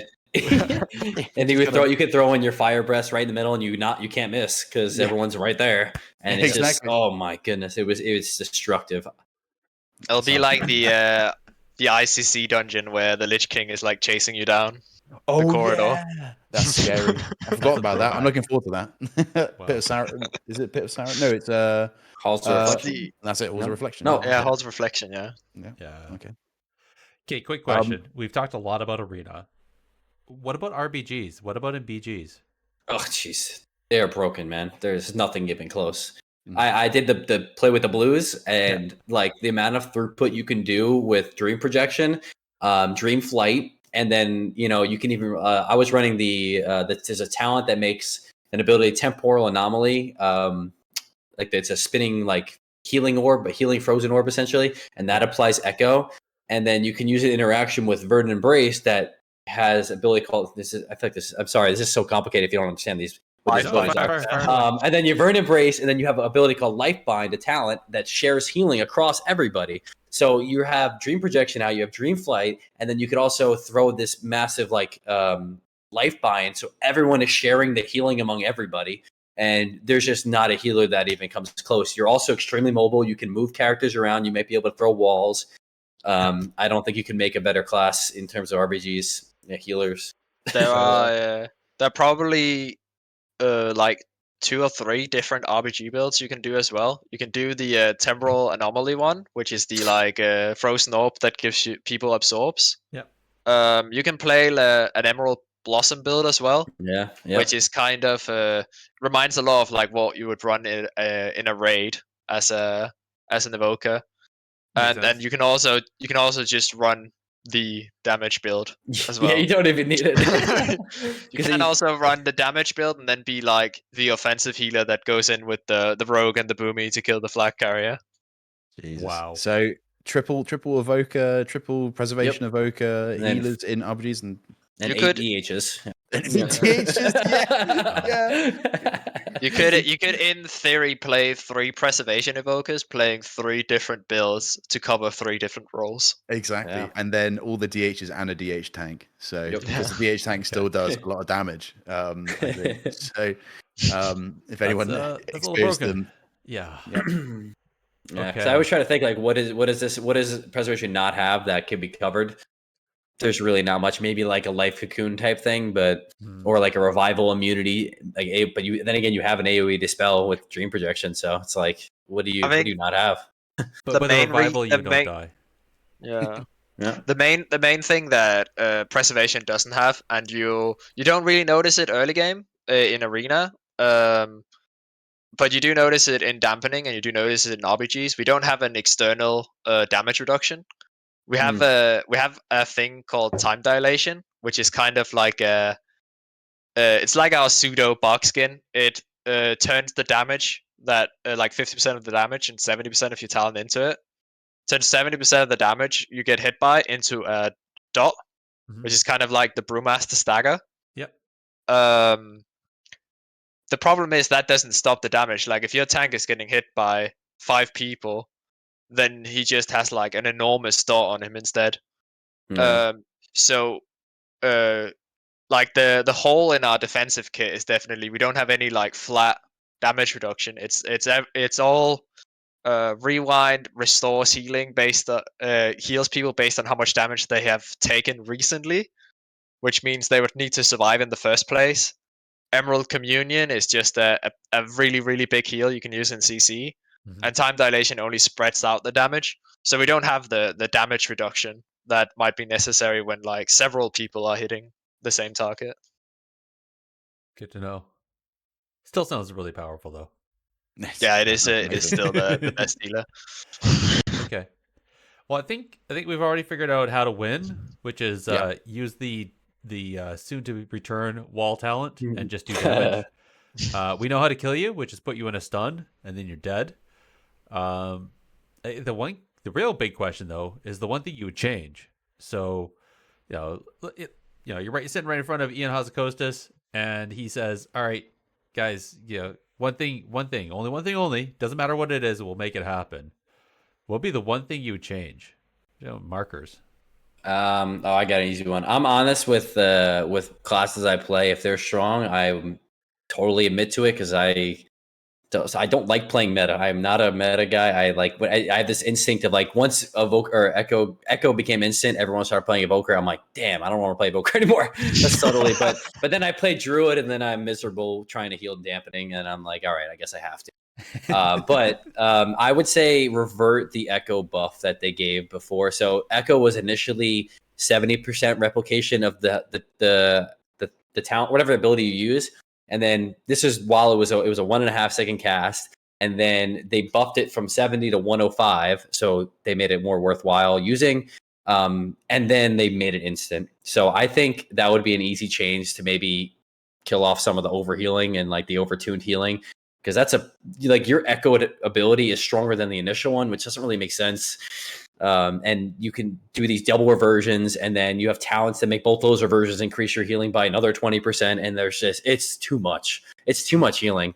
So I think if there was one thing I would change, it would be revert the Echo buff they initially put in before they made it instant, because making it instant was a phenomenal design change and makes the class feel so much better. I would never want. I hated it. Before that change, I was so mad every time I played, because you had to, you would hot and then cast, and it was just so clunky. And they changed that perfect. It's just now it's a little too strong, I think. Okay. Mad respect for that. I appreciate someone that kind of can, I think that's something that we get into a lot, isn't it? Where people are like, "Oh no, my class is fine. Don't nerf it, Blizzard, please." Demon Hunter mains. We name no names on this channel. Demon Hunters. But seriously, it's refreshing. So yeah, I appreciate that. And a one healer meta is no fun for anybody. I don't think anyone's gonna have fun if everyone just plays the same class. Yeah, played season 3, Shadowlands. Yep. Yep, Holy Priest. Yep. Holy Priest. Yep. We all saw that. Yep. We all played that. What's one thing you'd ask from Ian? I would. I think I mentioned it earlier with the disintegrate buff. I like it. I do think it's too easy to do damage, and it's too easy to do a lot of damage. I think if you nerfed our like current damage and push that damage into disintegrate, I do like the identity of being this aggressive tempo healer that is basically always in melee range, always pushing out CC or damage. It feels really, really good to like control the tempo of the game. But I don't feel like there's a real trade-off to it. And if we had disintegrate do our damage, you would have to consciously say, I am not going to spend essences on Echo right now, and I'm going to essence starve myself for a little bit to do damage. Yeah. So I think if that channel was worthwhile, because right now, I'm pretty sure some preservation evokers don't even have it keybound. Like it does slightly more damage than a living flame if the living flame is unbuffed by Scarlet Adaptation and our other talents. So like completely baseline, it does slightly more damage, but it costs your like most precious resource because we have so much mana anyways. Yeah. Yeah, Huh. I the only time I found using it was during essence breaks, which is like your next essence ability is free. So in cases with that, especially, and if you're not even spec'd into the damage part, there's a talent in your spec tree that gives it 20% more damage. Even with like, if you don't have that, it's not even worth pressing. But if into my 2 spec, I was running it, and I try to limit it to only when I have essence breaks, which are instant. Make it so it's free cost, so that you don't lose that on echo starving yourself. Makes sense. Yeah, listening to how you guys are talking in that, it sounds like there's that little bit of I think you both are saying it. It's a great class. It's a great spec, but it's a little overtuned. Yeah. It feels like they had our range at it was 25 yards initially and then 30. It feels like they felt like they had to compensate for that. Which they do have to be compensated in some way, because if they do the same healing as a resto druid in the same style but their range is shorter, then why would you ever play an evoker? Yeah. So I do feel like it's the correct design in terms of like making it very very strong. So it's a kind of like high risk high reward type healer.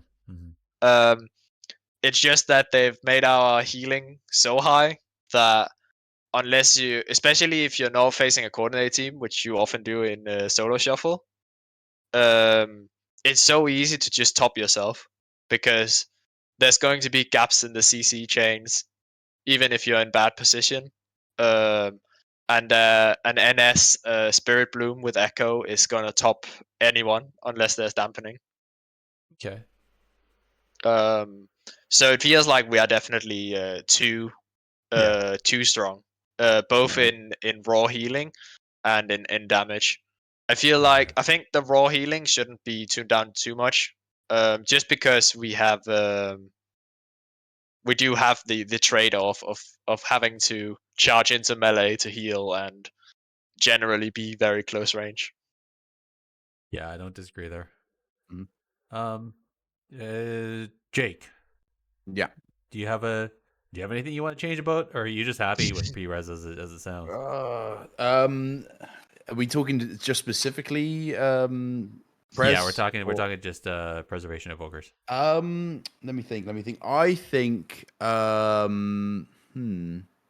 I thought if I could add something on it, just kind of off piggyback off what you're saying, it's something that it kind of ruins, for me at least, it ruins the vibe a little bit when it's too strong, because there's so much. People could say like evokers, that's a high skill cap healer, right? That's something I could do so much on.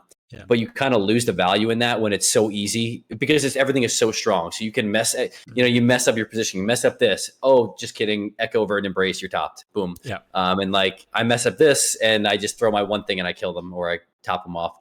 When it's such a complex design that can allow for so much creativity, but when it's so strong, it ruins the, I made a sick play. I mean, everyone makes a sick play. You just press the one button. yeah. Yeah, I know exactly where you're going there. I think that makes sense. Like I think everyone loves a bit of class identity, don't they? And I think that's why so many people have stuck with off meta picks. Like for example, all the enhanced shamans out there. I feel with you, brothers and sisters in arms. It's you just kind of like, there is something important about that. So the thing I would maybe like to preserve, if you don't mind, don't mind that, is the idea is the idea of that class identity with Evoker being that aggressive in your face healer. Maybe I hope that they don't try and take that away, or they don't cave maybe to some of the pressure that comes out from other people. I think I like Nethy's idea about swapping where the damage comes from, to kind of make it more balanced and more even in that regard. I think the fact that you've got 4 schools of magic is nuts. I think that's really cool. But yeah, I think just as I said, kind of maintain what the idea of preservation is, and the idea of what you're doing, and the idea of how that spec is played, especially as our first healer in such a long time. I think it needs that in order to maintain its balance from or through Dragonflight and into future expansions. I like it. I think It- I'm just going to be a complete a-hole and just hope that what they institute is for every time that a preservation evoker is in melee range and gets hit, they have like a stacking debuff where they do 5% less healing until they but it has like, let's say it has like a 3-second or 4-second cooldown or countdown on it. So you fly in, you do damage, you do less healing, but then you have to fly out and let it drop before you can come back in and actually heal. It's called Alex Stars' disappointment. It's a I definitely get what Jake said. I feel like Mistweaver kind of fell into that trap for a long time, where it felt like Mistweaver is just a worse Resto Druid, where Mistweaver plays all Resto Druids comps, but Mistweaver is off meta. And then where in the rare occasions where Mistweaver is on meta, it's just why are you playing Resto Druid? Go on a Mistweaver. yeah. Yep. So I feel like so far I did mention that they kind of take Resto Shaman's place in terms of comps, but it does feel like so far they've done a good job in making the healer unique and not just feel like a weaker or stronger version of something True. already existing. Yeah, Very true. This definitely does sound like a very different healer to anything we've really seen since, I'd say, Monk. Monk was the last time we saw a very different healer. Quite literally, yeah. Yeah. All right. Let's do some news and then we'll get out of here because it's pretty late for you guys over there in Europe. It is, yeah. Yeah. All right. Oh, jeez. Who ordered up an extra large can of 2 a.m. whoop-ass? here. Holy smokes. Yeah. Sorry, not sorry. I'm enjoying this conversation though. That's the problem. That's it. It's hard to stop. But anyway, go on. Okay.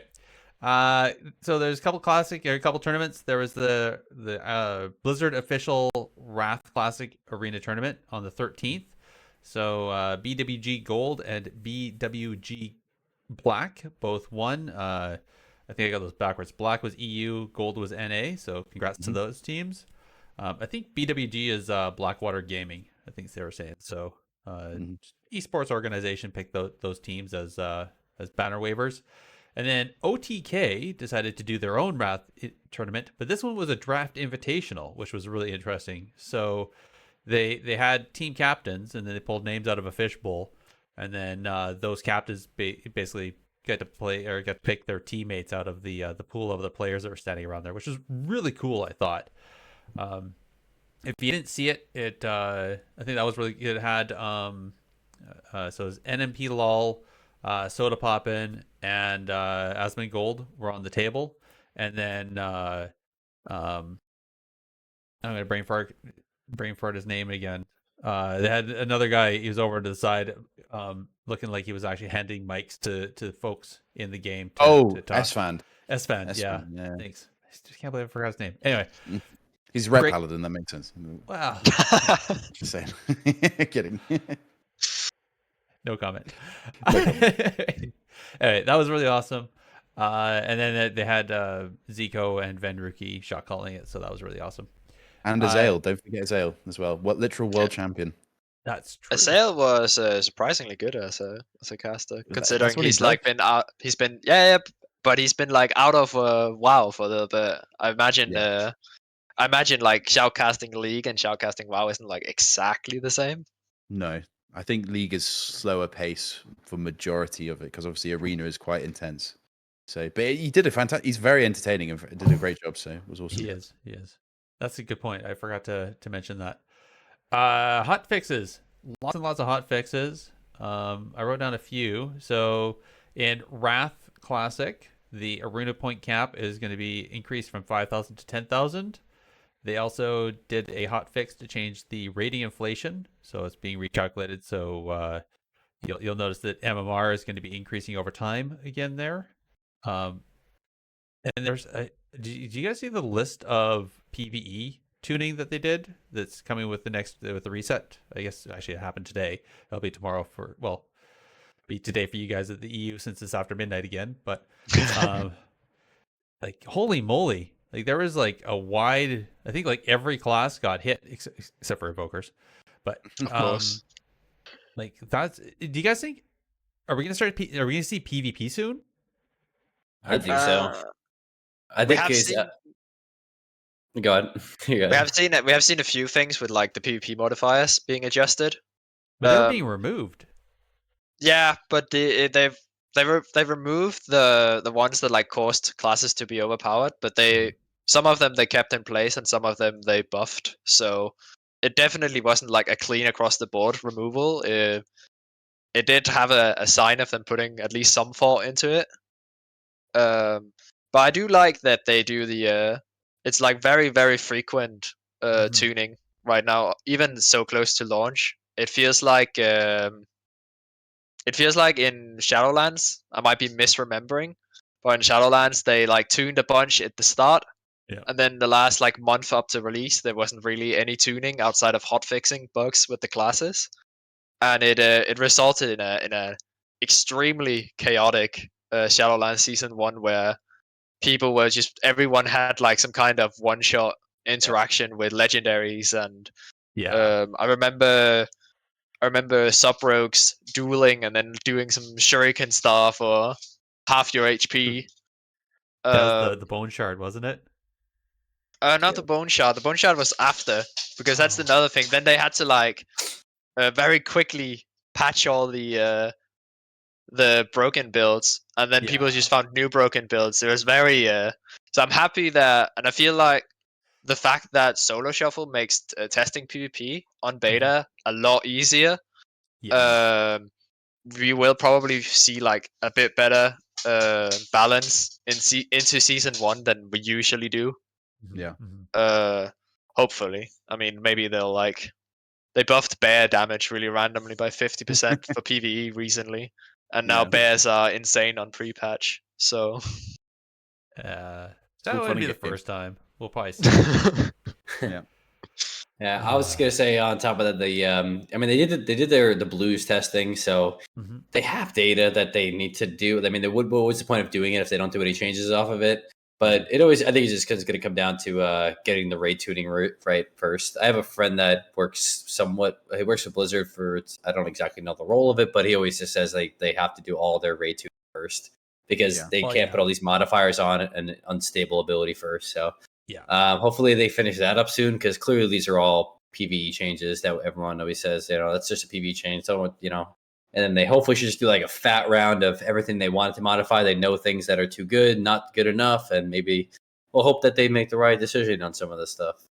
the Hopefully. the classic way to pick a class if you're in doubt is to look at PvE tier lists and then take like the bottom 5 and then see which one of them are decent in PvP, because then you're at least guaranteed to not get nerfed in the future. Yeah, right. All I'm going to say is Ellie and Shadow Priest are on the bottom tier of it, so I'm feeling pretty good.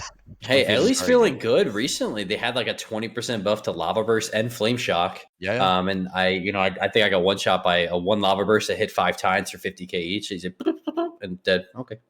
Well, I'll take that. That sounds good to me. I mean, I'm sold already. Don't need to oversell it.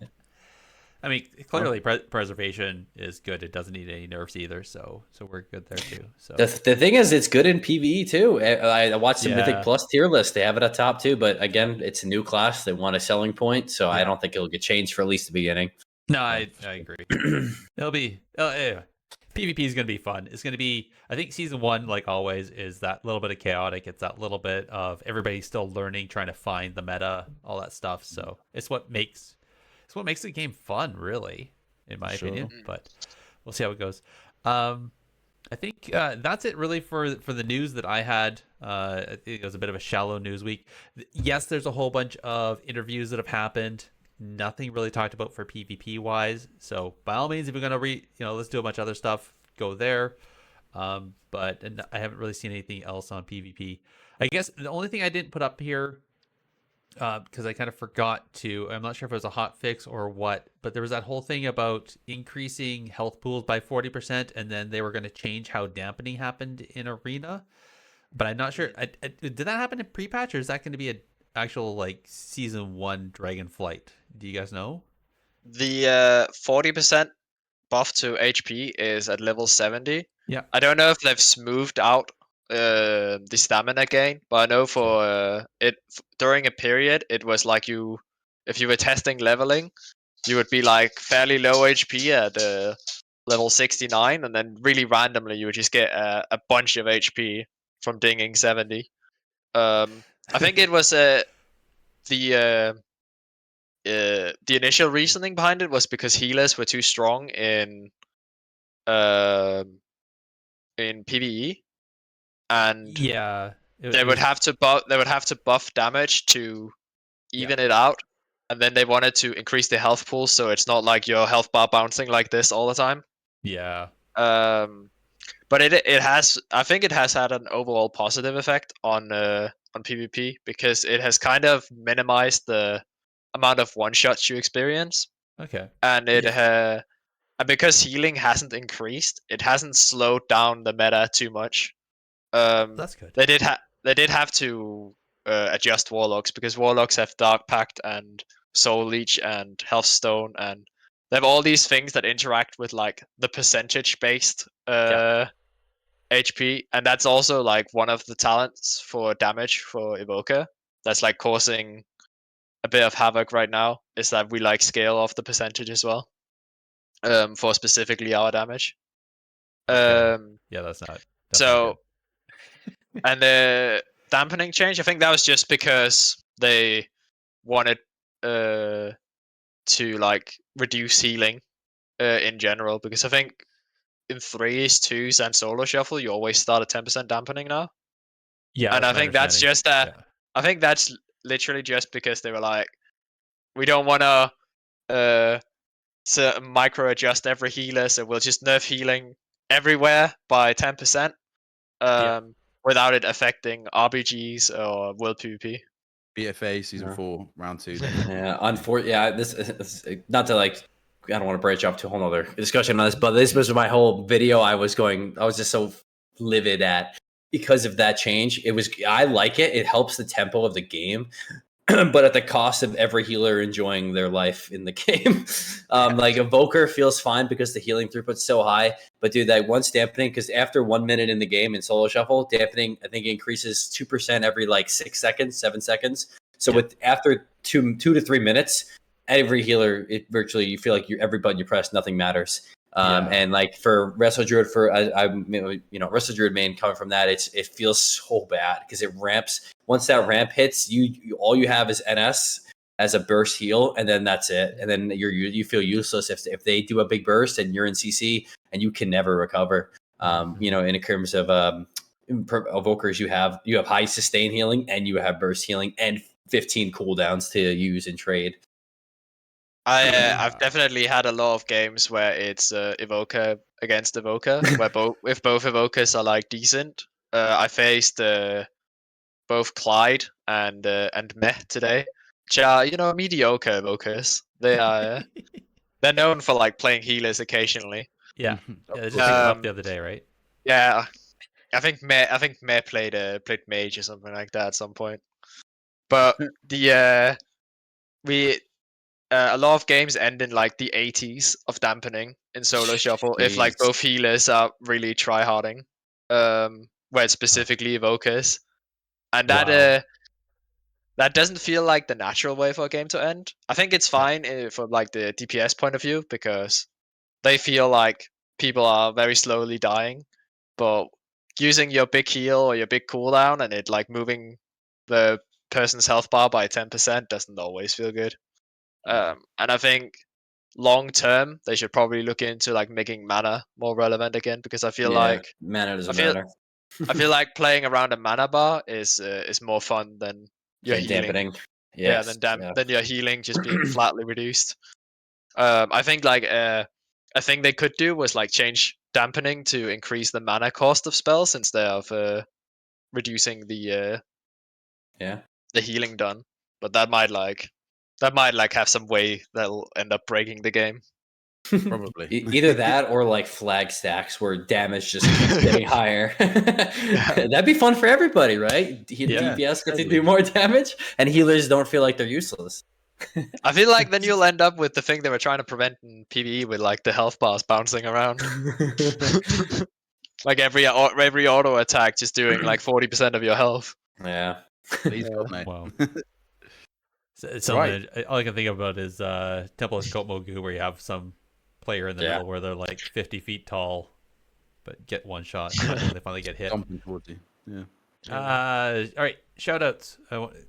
Love you guys, but let's do you have anybody you want to shout out? Nethy, you first. Anybody out there you want to give praise to? I mean, I wanna shout out both Clyde, which is Clyde TV. It's the guy who won the solo shuffle tournament, and Trille Bartom. They are both two people who are playing Evoker a lot on beta right now. I had a lot of fun either in Whispers or in the Twitch chat, just sharing like tech and all the crazy interactions people are discovering. They're definitely really good, so they're worth checking out their streams as well if you wanna look into playing Evoker. I know Trille plays a lot of damage build on beta at least, and Clyde has sworn never to touch the damage build because he doesn't want to get used to something that gets nerfed. So if you wanna see Evoker without doing the damage Gs, he's definitely worth watching. Okay. All right. I just realized I forgot to announce the heroic key giveaway, so I just typed that in chat. So, oops. And then I would want to shout out the AD PvP Discord. That's like the Argent Dawn PvP Discord. That's the realm I play on EU. They have like their own dedicated PvP Discord, which is always a really nice community to chat about PvP with. Nice, boys. That sounds nice. That's good. Yeah.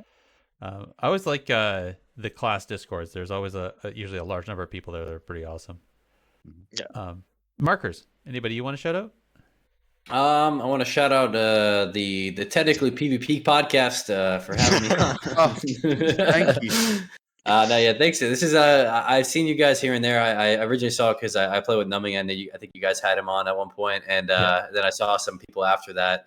You guys did a good job for this. I think keep it going. Hopefully, we can draw more attention to, because you guys get a lot of good guests on there, and it's kind of hard to find areas to find people talking about PvP specific stuff. A lot of WoW podcasts that are like, what's your favorite RP thing to do, and like, great for them, but we need one for us, man. Exactly. No, I appreciate. Oh, by the way, you still have to send me your PayPal account so I can send you the payment. You're saying that? Yes. Thank you so much for my paid advert. Jake, how about you? Anybody you want to shout out?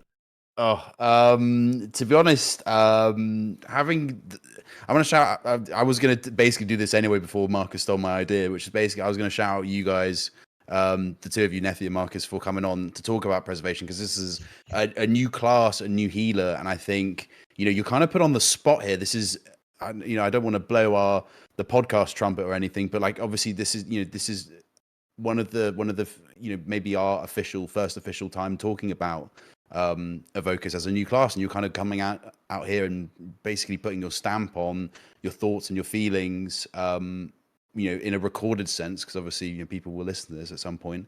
Hopefully, if you're listening at home, please do listen to this. Hopefully you got to this end of this point to hear this. But I think that's really cool, and I think it's sort of like, when people think about DH or Monk, there are some people at the start who kind of pioneered thoughts on that, and I think that's awesome. So shout out to you guys.